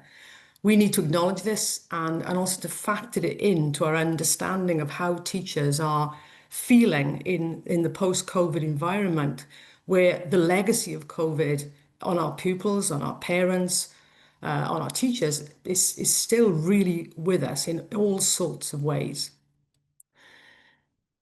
Student behaviour and parent behaviour. I think it's important to talk about parent behaviour because that's the other thing that is hugely stressful in a school context, where the combination of bad student behaviour and then possibly bad parent behaviour are exacerbating the stress on teachers and taking up their time with unacceptable demands. So I think there's no easy solution to any of these, of course, but it's important to recognise that there are these tensions within the system that are not always as visible perhaps as other things, but they do have a huge impact on an individual teacher or an individual support person or anyone within the education workforce itself. Burnout is highest in the most challenging schools. That's a fact. Not a surprising fact, but it's a fact. And ironically, that's where our best teachers are needed to support those young people who are facing a whole range of different demands. Our best teachers are needed in every school, but we know in the most challenging schools they're needed and they have such a massive difference. I guess my other thought is this, and I know we've got Welsh policy colleagues on the call, and I've said this to the Cabinet Secretary, but it's the point about so much reform, so little change, and it's the idea that maybe we could cut back on the reform a little bit and really focus on the teaching and learning issues a little bit more. That doesn't mean to slow down reform or stop reform, but I think an avalanche of reform on teachers, whether it's the ALN bill or the new curriculum, just makes them feel overburdened with things that perhaps they feel are out of their control. So there's something here about the balance of the reform process.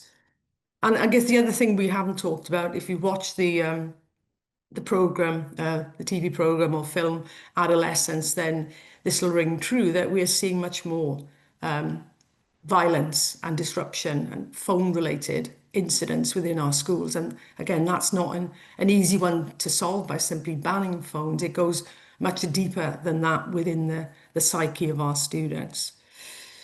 So, solutions. As I said, there is no silver bullet, but I think there are some things we can consider, and they are considerations. And the first is, can we take our foot off the accelerator a little bit in terms of the reform process, in terms of ensuring that teachers don't feel overwhelmed and overburdened with yet another thing they have to do on top of everything that they currently do.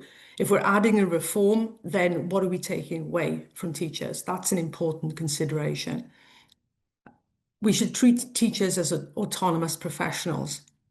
There's something here about the culture of Singapore and Finland, very different, of course, but they are cultures where they hold teachers in the highest esteem, and I think that permeates right through the culture in terms of giving teachers that sense of self-efficacy and self-confidence. Controversially, I think we need more light touch inspections that aim to support teachers first and judge them second. The importance of clear career pathways, that those young people in their 30s have other choices. The people in their 50s plus perhaps don't have that many choices, but you can see how easily they could be distracted from teaching and encouraged into different areas where they can display different talents and abilities. So a clear career structure with rewards built in, not just a framework of haves, do's, but a very clear career structure where teachers will know exactly where they're going. If you think of industry, for example, it's very clear. The progression route is very clear, and the options are also very clear, as well as the remuneration. Professional learning, we've got a new professional learning body, and I've also said this, we have an opportunity here to really shape professional learning in a way that supports teachers and all educational professionals in a way that is useful to them. A lot of the professional learning that teachers experience is not that useful to them. It's about compliance. It's not about their own professional growth. So we need more creative, more responsive, more timely forms of professional learning that support our teachers and other workforce professionals in ways that make them believe and also strive to be better teachers, to be better professionals within the workforce. I'm coming to an end. Working conditions. Teachers' working conditions are learners' learning conditions. If those conditions are not optimum for any reason, there's a direct and probably negative effect on our learners. So the importance of creating the conditions for teachers to be the best that they can possibly be, I would say, is the ultimate priority. Because when teachers feel valued, when they're respected, when they're remunerated, when they're developed, then you see a tangible effect on not just the teacher themselves, but on their learners and their learning. This is a sharp reminder. If we lose our best teachers in the system in their 30s, as the evidence showed us this morning, we'll probably never replace them. So in other words, yes, you can replace them over time, but the attrition will mean a huge gap in the learning of so many students as we try and backfill. And very finally, we need other sorts of rewards. We've got monetary rewards and they're fine. But we've heard today about the importance of time. And my guess, if teachers were on this call and we asked about the barriers, they'd put time at the top. But the important thing is we need probably more flexible opportunity, more flexible opportunities for teachers to do other things. Teaching is still very rigid in what is expected and the time. We need more flexibility. Teachers will probably tell you that in spades. And we need opportunities for teachers to develop and grow as part of the deal. It's an entitlement for them to be developed in ways that enhance their own professional capability, but also contribute directly to the learning of others, whether it's a learning of a colleague or a learning of a student. So I will stop there. Thank you. Thank you, Alma. We'll hand over now then for the final update from Chris Warner, who's the Deputy Director, School Practitioner Division at Welsh Government. Chris, over to you. Thank you. Thank you very much, Lisa, and good morning, everyone. It's really great to have the opportunity to contribute to this discussion. And there's so many ways in which we could take this, really, given the range of factors and issues that have already been surfaced. But I'll try not to talk for too long so we can get into some Q&A and more discussion. I found so far this morning that I've been both reassured and concerned, I guess, about what we've been hearing. I'm reassured because I think we've heard that across all different parts of the system, from head teachers to research and to the work that the EWC has been doing in the data that you hold at the council, that we've got a pretty good shared understanding of some of the problems here. and indeed of what some of the solutions might be. So as I said, I'm reassured by that. And also, as Ben and others have said, that this is a global issue. We talk regularly to partners right across countries throughout the world, and we work very closely with the OECD, who Ben mentioned, and we can see that this isn't peculiar to Wales. But of course, all that is deeply concerning to the Welsh Government, and the work that I do leading the school practitioner division and my colleagues do in other parts of government is to grapple with this range of challenges and try and find some solutions working with our partners. As others have mentioned, this is very timely. The Children and Young People Committee in the Senedd is doing an inquiry about this at the moment, and we're looking forward to seeing their report. And that report and this discussion and other work we're doing will feed into our strategic education workforce plan. I'll say a bit more about that in a minute, but hopefully it speaks to the need that Alma's correctly identified for a really joined up policy approach on these issues. So just briefly to reflect on the data that we've seen, which complements what you've heard from the Council and from others today, we can see that secondary recruitment into our initial teacher education programmes remains a serious concern for us. Primary's looking very strong, but in 23 to 24, we know that entrants into ITE in secondary were about 56% below the allocations that we'd made. With shortages most acute, you won't be surprised to hear from what you've heard already, in STEM subjects and also in Welsh medium education. And the challenges there are for the range of reasons we've already heard, workload being chief among them, but also competition from other careers, and particularly careers for STEM graduates who have glittering opportunities elsewhere than the teaching workforce.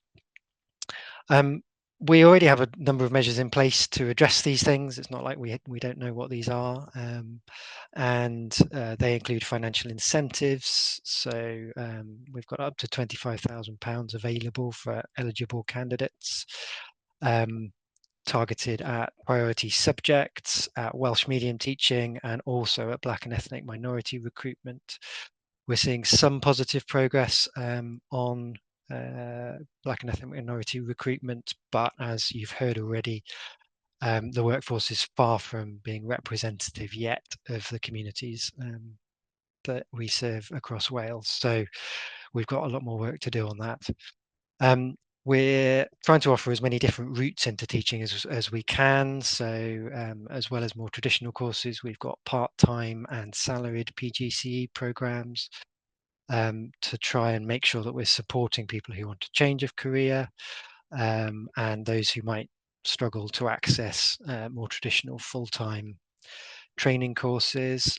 But I do think there's some interesting work for us to do to think about the extent to which our existing offer is predicated on traditional views of what careers look like. And I know from my own experience that my daughters are thinking about their careers in a very different way from how I did when I went to school. We've mentioned the Welsh Medium Challenge, and Rhys was talking about applicants for Welsh Medium posts, and we know that on average applications for Welsh Medium are about half as many as for English Medium posts, so that's a concern for us.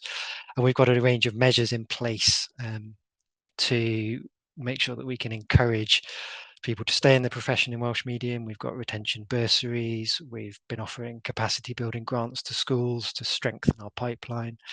And we've got the Cynllun Pontio programme, which helps encourage and support people to make the step from Welsh Medium primary to Welsh Medium secondary education. So a range of measures there. And as Alma mentioned, we now have a new national professional learning and leadership body called DUSCI, which was only established at the start of September, so it's still early days, but we're really excited about the opportunity to work with Dusky and our partners to make sure that we've got high quality, consistent professional learning at national level that's targeted on our key priorities such as literacy and numeracy to really support the profession at all stages of their careers. And moving on to that, we know that retention is a big challenge. I think there's been an increase in the number of teachers leaving the profession. Really interesting, rich data from the EWC, which we saw later about how that plays out across the sector. We know that workload and wellbeing are key factors, as we've already discussed. And what we're really keen to do is to develop a much stronger and clearer early career pathway for our teachers, covering the whole of the first 5 years, to really make sure that we support and retain people in those critical years. We're also continuing to work on paying conditions. We're doing some work at the moment on a single pay scale for teachers. We've got our independent pay review body looking at leaders' conditions. And we've got work in the pipeline around some of the other issues that have been mentioned today, including thinking about flexible working and supporting our leaders. We've heard some great examples of leadership from our head teachers who are here today, and that's replicated across Wales. But how can we support our leaders better to grapple with these kinds of challenges and support their workforce and retain their workforce? I'm conscious of time, so I'll just draw this together now. I'm sure there's lots we can talk about, but just in terms of the strategic education workforce plan I mentioned earlier, we are developing that at the moment and hoping to publish that early next year. Ensuring that teaching, leadership and supporting teaching remain attractive career pathways is a key area within that plan. Alongside that, we're looking at ensuring quality teaching and learning, addressing workload issues and responding to the challenges that have already been mentioned that the workforce is facing, the COVID fallout factor being one of those, and making sure as part of that that we develop a specialist workforce that can deal with the increasing complexity of learners' needs. Wellbeing of staff is a key consideration right across all of those areas, and the Cabinet Secretary has made very clear that two of her particular priorities within our plan will need to be improving conditions for teaching assistants and also making sure that we have efficient and effective ways to cover teacher absence when that becomes necessary. And all of those, of course, are linked to recruitment and retention, and all of those, and both recruitment and retention rather, are two sides of the same coin. So what we're looking at through our plan and the work we're doing with partners is developing that system-wide approach that values teachers at every stage of their career and all the other school practitioners around them. And I think that this discussion and the work we're doing shows that by working together across governments and nations, with schools, with local authorities, with our agencies, regulators and other partners, that we can make teaching in Wales a profession that does attract and retain the best people to make the difference for our learners. Thank you. Lovely, thank you, Chris. Lots to consider from all of our speakers on the panel today, and thank you all for your time and your contributions. We're now going to move into the Q&A. We've got about 20 minutes left, so if you haven't already, please put your questions in the Q&A box, or alternatively raise your hand if you'd like to come in and ask a question. But just while we're waiting for some questions to come in, I'll kick off with a question if that's okay. So as the EWC, we register 13 groups across the education workforce, and we have an interest in all of those groups. So a question then for our three head teachers on the panel. Can you give us a sense of how important the recruitment and retention of learning support workers is, and how this impacts the school teacher workforce? I know, Edward, you touched on this a bit in your update, but we welcome the view of all three of you if you would like to just come in when you're ready to answer that question. Thank you.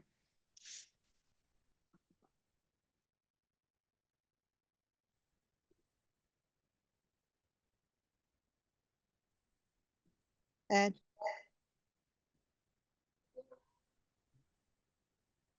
I don't know, who wants to go first? Jeff. Oh, diolch, Rhys. I'll answer in English if you want, Lisa. That's no problem. It clearly, I think it touches on something that the three of us said. I think the role of a teaching assistant in whatever sort of capacity in a school is invaluable. I think the issue becomes clearly there's an issue with regard to how affordable it is in terms of cost. I think the pressures in terms of our budgets, regardless of where you are in Wales, is considerable. Many schools in deficit. So it's a complex one. You've got the issue of the fact that there aren't that many people, particularly probably for Rhys and myself, in terms of Welsh medium actually available. For me, again, probably the same for Rhys. Many of the teaching assistants that we get into our schools tend to be former pupils, possibly who've been to college or university. They may be, as Edward said earlier, maybe taking a year out before they come to that decision. And, you know, healthily, they may be looking at teaching as an option. So you hope they get that positive sort of experience from being in a school, which is good. But there's a limit clearly in terms of what you can afford. If I had an open checkbook, there's lots of things I hopefully would be able to afford. But in terms of teaching assistants, that's the ceiling to it. The fact that you've got, as has already been said, the complexities and the challenges that come with the ALN reform as well, in terms of the requirement of the support for individual pupils, etc., as well as that additional layer on top of that in terms of the support that young people need in terms of behaviour and pastoral welfare as well. So there's multi layers to it. Yes, I'd give a massive thumbs up to, could we recruit more? Do we want more? Yes, absolutely, 100%. Going back to Rhys's earlier point, do we want more young people, or do we want more people in the profession, particularly in terms of TAs, not necessarily even teachers? Do we want more people who are appropriate, who want to come into the profession for the right reasons? And for TAs, the factor of pay comes into it in a major way. Is there a career profession for those people who come in at that level? I think there's a lot of things in the mix, but I go back to one of my original points. Your finance is a driver. Unless you've got the money in the bank to be able to pay and actually afford the wages of those staff, you're running into a brick wall. That's me. Thanks, Jeff. That's really helpful. Rhys, did you want to come in and add some points? Just very briefly to add to that, a very similar situation, of course. Should I answer in Welsh or English now? What's in English? But whatever your preference is, that's fine. Is the translation thing still going, is it? Yes, it is, yeah, absolutely. Okay, na, ti'n Gymraeg felly. Ie, da ni'n yr un sefyllfa, wrth gwrs, ond be dyn ni yn weld ydy, mae bron pawb da ni'n recrwtio'n syth allan o'r chweched dosbarth. Da ni'n cael llawer, so Lenny, ar gyfer y flwyddyn academaidd hon, wnaethon ni fynd allan, wnaethon ni ysbysebu swydd cynorthwyr dysgu ac cael un person o tu allan i'r chweched dosbarth yn gwneud cais. Mae hi'n wych gyda llaw, mae fel... fel bod ni wedi ffeindio bach o goldust yna, ond dyna beth ni'n gael. A maen nhw'n aros am flwyddyn, da ni'n hyfforddi nhw, a wedyn maen nhw'n mynd ffwrdd i goleg neu i brifysgol maen nhw'n gynnu, neu fyd gwaith neu beth yna maen nhw'n bwriadu wneud. Tra bod nhw yma, maen nhw'n hollol wych, ond erbyn bod ni wedi hyfforddi nhw i fod yn well byth, maen nhw'n symud ymlaen wedyn, so mae hwnna'n her yn ei hun. A mae'r un heriau yn bodoli, fyddwn ni'n dweud, a sy'n bodoli o ran recrwtio athrawon, sef y tal, yr amodau, a bopeth aros yn nhw gyda fe. Achos pam da ni'n recrwtio nhw, mae tal nhw'n isel iawn, fyddwn ni'n dweud, am y gwaith maen nhw'n orfod wneud, achos mae'n waith heriol, blinedig. Lot o, mae'n rewarding iawn, wrth gwrs, ond mae'n heriol a mae'n waith blinedig, a maen nhw'n gallu cael yr un math o arian yn ei swyddi llawer haws tu allan i fyd addysg. Felly, os rhywbeth, ni bydd angen edrych ar eu cyflogau nhw yn fwy na cyflogau staff y tod, ond nid yn unig cynorthwyr dosbarth, ond hefyd, y tîm gweinyddol a ati, mae angen edrych ar y cyflogau nhw yn fwy fyth na cyflogau athrawon ar hyn o bryd. Diolch. Lovely, thank you, Rhys. Edward, do you want to come in? Yeah, do you know, it's for me, some of our LSAs and also some of those staff who are not teachers are also undertaking key pastoral well-being roles as well, are some of the most valuable teachers in school. I think even if we give them a 10% pay rise, it's probably not enough, and I think it's a national disgrace that actually some of my support staff access the food bank. It's a disgrace we run a food bank at the school. It's a national disgrace that teaching assistants have to access those, because I think the salaries, if you look across the board in terms of comparatives, is probably one of the lowest paid. And I use the word profession because it is a profession now, because some of the things that we're asking support staff to do, they're working with the most challenging, the most vulnerable sort of learners. So there needs to be a greater entitlement for professional learning.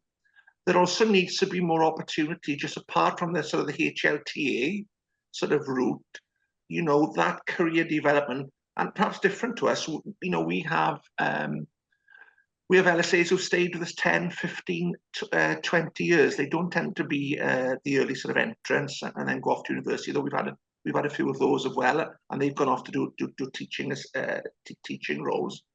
But also some of my LSAs, because we've got TONE, which is our moderate learning difficulty, and we've got learners with complex medical needs, some of the things we're asking them to do in terms of medical care, in terms of dealing with mental health issues, dealing with issues around poverty, dealing with some of the most challenging parents.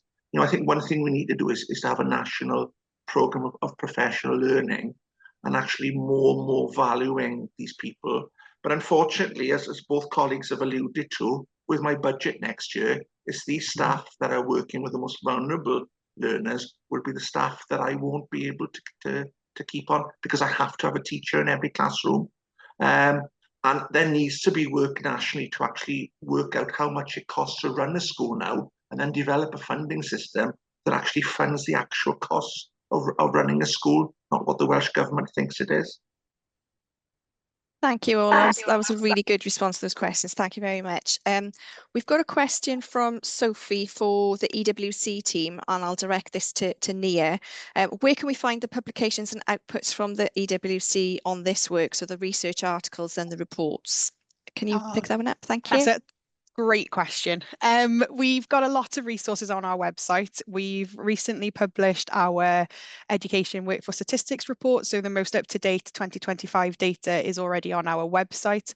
We've also got a few historical reports on there, and actually the team have been working really hard this year, and we have several more insightful smaller reports really concentrating on particular areas coming out this year. So we're hoping to get these out before Christmas, hopefully beginning of December now. And we've got reports looking at newly qualified teachers. We've got reports looking at leadership. We've got concentrating on supply. So please keep an eye out on our newsletter and our website. And the team will post a link to the chat now of those locations on the website where the reports are already there for you. So thank you. Diolch, Nia. We have another question. This one's been asked anonymously and in Welsh, so this is a translation. I wonder if the limited paths available to somebody becoming a qualified teacher is another factor that feeds into the point raised about flexibility and creating a workforce that suits Wales's needs. Can we tap into a wider pool potentially, drawing on other professions and sectors in the same way as colleges and apprenticeship providers? Diolch. I'll open that up to the whole panel, because I think that's something that a variety of you could probably contribute to the response to that. But over to the panel to provide some thoughts on that. Thank you. Well, if I kick in on that one, I think it's very difficult. If you don't enter teaching at the beginning of your sort of career, it's very difficult mid-career to go back and lose a salary and perhaps go back and do a PGC based sort of route. I know there are sort of open university sort of routes in Wales, but the capacity within that system is quite small. And I suppose, you know, would a sort of a school-centered approach to training for those people who perhaps might be jaded with other careers? I know from my time with a teacher training agency that lawyers were very much people mid-career. people working in the city and in the financial sector very much had the view that they would like to go back into teaching. However, it's very difficult when you've got a mortgage to pay, you've got a young child, to take that year out. So I think more of an approach where, yeah, that idea that's been taken forward in England in terms of a teaching apprenticeship, of, you know, a high quality training provision where you are salaried in that role, and particularly for some of those shortest subjects, I think is something that can be looked at.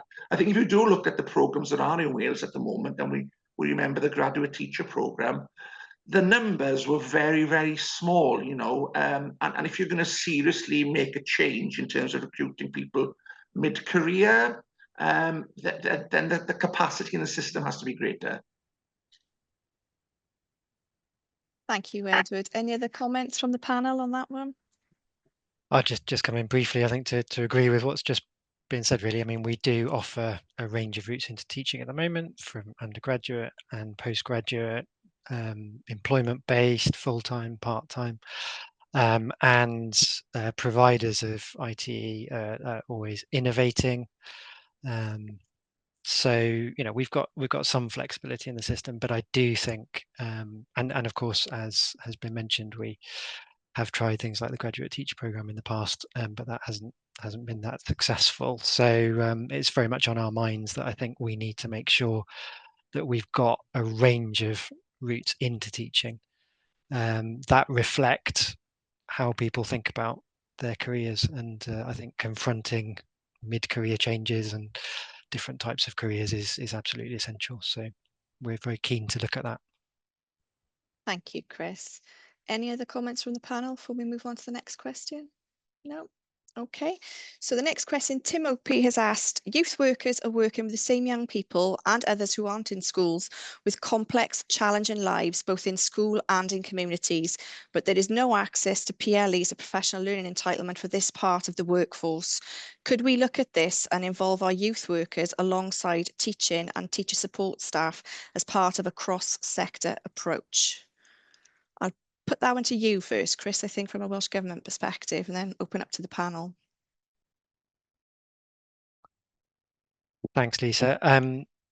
Well, yes, I think we do need to look at this, and we're increasingly thinking about, I think, the workforce in a much more joined up way, and it would be really good to understand more about those connections and ensure that everybody who is working on a professional basis has the same access to the same kind of support and career-long professional development, throughout their careers. So yes, I think it's a really good point, well made. Thank you, Chris. Any other comments for the panel on that question? No. Okay, one from myself for the panel. So we've heard this morning that recruiting school teachers continues to be a challenge. I think you've all reflected that in the presentations that you've given. What do you think can be done to change any negative perceptions around teaching that could deter individuals from training to become an educator? So again, I'll open that up to the whole panel because I think you've probably all got a view on that particular aspect. Perhaps I'll go to Rhys first. Yeah. Thanks. I have mae gen I safbwynt ar hwn. Dwi'n meddwl na un o'r pethau negyddol, mae ambell un i sôn am hwn, y ffaith bod angen rhoi mwy o gydnabyddiaeth i athrawon ac i'r proffesiwn fel rhywbeth sy'n bwysig yn ein cymdeithas ac yn ein gwlad. Mae hwn yn rhywbeth amlwg iawn i fi, achos naill ai Jeff neu Ed gyffwrdd ar hwn hefyd, a un o'r pethau sy'n troi bobl i ffwrdd o'r proffesiwn ydy y ddelwedd mae bod rhaid delio gyda rhieni, bod nhw'n lletwydd ac ati. Beth sy'n dod fewn i ysgolion o'r gymuned, ddim o ran y plant, ond o ran agweddau, yn gallu bod yn warthus ar adeg, yn hollol anerbyniol yn fy marn i. A dwi'n teimlo'n gryf iawn am hyn, bod angen i ni fel gwlad, a cael dod o arweinyddiaeth y Llywodraeth yn fan hyn, sicrhau bod bobl yn parchu ysgolion, yn parchu staff sydd fewn ysgolion, ac yn sylweddoli ein bod ni yma fel corff broffesiynol i wella bywydau eu plant. Achos beth ni'n gael yn ddyddiol a dwi'n cymryd bod hyn yn wir yn ysgolion eraill, ydy aelodau o'n gymuned, oherwydd bod nhw wedi bod i ysgol fel plant, yn meddwl bod nhw'n gallu rhedeg yr ysgol yn well na ni fel penaethiaid, yn meddwl bod nhw'n gallu greu gwell job yn y dosbarth na'r athrawon. A mae hwnna'n troi fewn i, mae'n swnio fel just cwyn, ond mae'n gallu bod yn newidiol iawn i athrawon, yn enwedig i athrawon, ac i benaethiaid yn gwirionedd, ond mae angen ymgyrch cenedlaethol, dwi'n meddwl, i sicrhau fod ysgolion yn cael yr hawl i addysgu yn y ffordd orau, yn y ffordd ni'n weld sydd orau, yn hytrach na bod ni'n poeni am beth sy'n dod ato ni gan y gymuned ehangach. Dwi'n meddwl bod hwnna'n rhywbeth pwysig iawn a yn rhywbeth ddylen ni fynd i'r afel a ni yn gyflym iawn. A nath y newid oherwydd Covid hefyd ar y llaw. Dwi'n teimlo bod plant wedi dechrau rheoli'r cartre fwy a fwy, achos bod y plant, ddim bob man wrth gwrs, dwi'n cyffredinol i rhan, ond achos bod y plant wedi cyrraedd rheolaeth dros agweddau o fywyd yn y cartref, mae'r rhieni yn pasio hwnna ymlaen i'r ysgolion wedyn, a mae'n her. A mae'n her, ond her gall ni ennill trwy dod o'r pŵer yn ôl i'r ysgolion, really, a sicrhau bod pawb yn parchu'r ffaith bod yna arbenigwyr yn ysgolion sydd wedi astudio, sydd wedi gweithio flynyddoedd i sicrhau y gorau ar gyfer plant, bob rhiant a gofalwr sy'n danfon i plant yr ysgol. Diolch. Thank you, Rhys. Alma, can I bring in you on this one if you've got any thoughts? Thank you. Yeah, thank you. I mean, the important thing here is to recognise that teachers don't live in isolation, either from each other or from their families, friends and community. And I think one of the most powerful things is when you hear a teacher talk negatively or positively about their experience, about being in a school, the challenges they face. I mean, all the recruitment agencies in the world cannot produce a recruitment plan as powerful as when teachers talk about their work, either in the positive sense or the negative sense. So we have to recognise that in terms of, the power of the professional voice. And I'm talking about the workforce and not just teachers here. There's something about that is deeply cultural, but also is very, poignant in terms of the way teachers think and feel. Feel is important about their work. For me, teacher recruitment and retention has to be the priority, not a priority. We can't bolt this on to everything else. Without teachers in our system, education professionals in our system, we're sunk. If we're losing swathes of young teachers, that's a huge problem for our learners and for our schools and for our professionals. So for me, it's about three things, really. It's about investment in them and their futures and their lifestyles, I suppose. I think we need to up the recognition of what they do.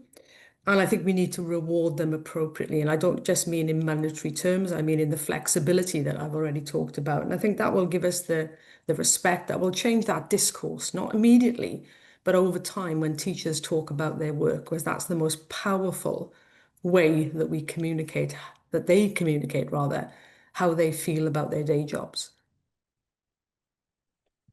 Thank you, Alma. Jeff, was you going to come in then when I brought in Alma?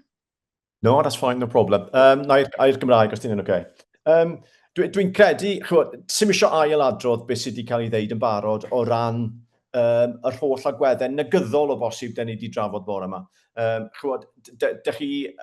tri o'n ni benaethiaid o ysgolion gymharol fawr efo blynyddoedd o brofiad, efo'r fath o bwysau a'r fath o broblemau sydd yn dod gyda'r rôl yna. Right? A sy'n eisiau ailadrodd beth ni wedi sôn amdano o ran y pwysau cyllid, yr ochr cyflogau, y pwysau gwaith a'r amgylchedd. Mae hynny yna, maen nhw yn broblemau sydd wedi bod, fel dwi wedi deud, sbel yn ôl, yn y system ers blynyddoedd maith. Dwi'n credu bo fi'n athro ifanc, a dwi'n siŵr efo Edward a Rhys yn yr un fath o ffordd. Y reality ydy, un peth o bosib sydd ddim yn cael ei wneud digon ohono gennon ni fel proffesiwn a hefyd pan dyn ni yn gwerthu os mae dyna'r term, ydy y gwaith da sydd yn digwydd yn ysgolion ni, y gwaith da mae athrawon a gweithwyr mewn ysgolion yn wneud. Ar ddiwedd y dydd, mae'r bobl ifanc yna sydd yn gadael yn gatiau ni ar ddiwedd bob haf. Sy'n os dyn nhw'n blwyddyn 11 neu blwyddyn 12. Mae'r plant a bobl ifanc yna, beth sy'n eisiau drafod ydy y llwyddiannau. Right? Faint mor llwyddiannus mae'r ysgol wedi bod o ran i rôl yn bywydau'r bobl ifanc yna, y llwyddiant, sut maen nhw wedi helpu'r bobl ifanc yna ddatblygu. Ac i fi, chybod, dwi wedi gweithio mewn proffesiwn arall. Dyma'r unig proffesiwn dwi'n gallu meddwl amdano lle mae bobl yn gallu troi at athro neu troi at ysgol a deud bod y person yna neu'r bobl yna wedi gwneud gymaint o newid yn eu bywydau nhw a wedi arwain nhw at y llwybr yna o lwyddiant unwaith iddyn nhw adael yr ysgol. Sym digon yn cael ei wneud o hynny. Right, sym digon o werthu, sym digon o... weithiau, da ni'n defnyddio'r term marchnata. Weithiau mae'r marchnata yn cael ei feddwl amdano fel rhyw fath o air ddylse bod ni ddim yn ei ddefnyddio, rhyw fath o air budur neu rhywbeth. Dwi'n credu ddylse bod ni'n marchnata fwy strategol. Dwi wedi gweld dros y blynyddoedd diwetha, dwi wedi gweld data holiaduron sydd wedi mynd allan i bobl ifanc. Dwi'n credu israddedigion sydd wedi gofyn y cwestiwn iddyn nhw, pam ydych chi'n ystyried symud ymlaen i broffesiwn yn y byd addysg, ydych chi eisiau bod yn athrawon? Ac os ydych chi ddim yn, pam? Dwi'n meddwl bod fi'n iawn yn deud, a wrach fydde Alma'n gwybod mwy na fi bendant am hyn, bod yr fath o wybodaeth wedi newid dros y blynyddoedd, cerwch yn ôl 10 blynedd, ac ar frig yr fath o dabl oedd cyflog. Mae cyflog wedi gwella, mae'n ei le ddo wella fwy fyth, ond mae wedi gwella. Ond un o'r pethau sydd yn bwrw a sy'n dod yn eitha amlwg o ran be mae bobl gymharol ifanc, israddedigion sydd yn ystyried i gyrfa yn sôn amdano yn benodol, ydy bopeth ni wedi sôn amdano bore yma. Pwysau gwaith. Amgylchedd mewn ysgol, delio fo plant anodd, ymddygiad ac yn y blaen. Mae rhaid i ni fynd ar ôl hynny oes, ond mae dyletswydd arno ni gyd, dwi'n credu, i fynd ar ôl yr ochr positif. Fyddech chi'n gofyn i lot o benaethiaid ynglyn â'i rôl i hunain, a mae nifer o benaethiaid yn deithio chi, mae dyma'r job orau yn y byd. Mae'n gallu bod. Mae'n gallu bod. Ac ar y degau eraill, mae'n gallu bod weithiau, ddim y job weithio, mae'n gallu bod y job anodd iawn hefyd. So, dyna lle dwi'n mynd ar ôl y fama, dwi'n credu, bod ni yn wneud yn sicr bod y neges yna yn glir. Nid o 3 pennaeth canol oed, os droi ddeud hynny. Sorry, Edward. Ond ddim o ryw 3 pennaeth canol oed sydd yn eistedd o'ch blaenau chi bore yma, ond o'r proffesiwn yn llawn, o'r athro ifanc yna sydd cwpl o flynyddoedd i fewn i'r proffesiwn, i'r un sydd wedi bod yna sawl blwyddyn, i'r arweinwyr canol, i'r cynorthwywyr addysgu, i'r bobl yna sydd yn wneud yr holl rolau mewn. Da ni gyd yn mynd i fewn i fod yn athrawon neu i weithio yn y maes yma am resymau penodol. Mae lot o'n ni, dwi'n credu, mae rhan fwyaf o bobl yn mynd i fewn i'r proffesiwn ac maen nhw eisiau gwneud gwahaniaeth ym mywyd bobl ifanc. A dwi'n credu dylse bod hynny yn cael ei ymfalchio ac yn ei werthu go iawn. Diolch. Thank you, Jeff. We've slightly run over, but hopefully everyone's found that a really, really useful and informative session. Many thanks again to all of our panel members for giving up their time this morning and for everybody that attended the call. And I said, hopefully you've taken away some useful information, some informative information from both the data provided by EWC and also from our panelists as well, and the valuable contribution that they gave this morning. So thank you, everyone. Hope you all have a great day and thanks for your time. Thank you. Bye-bye.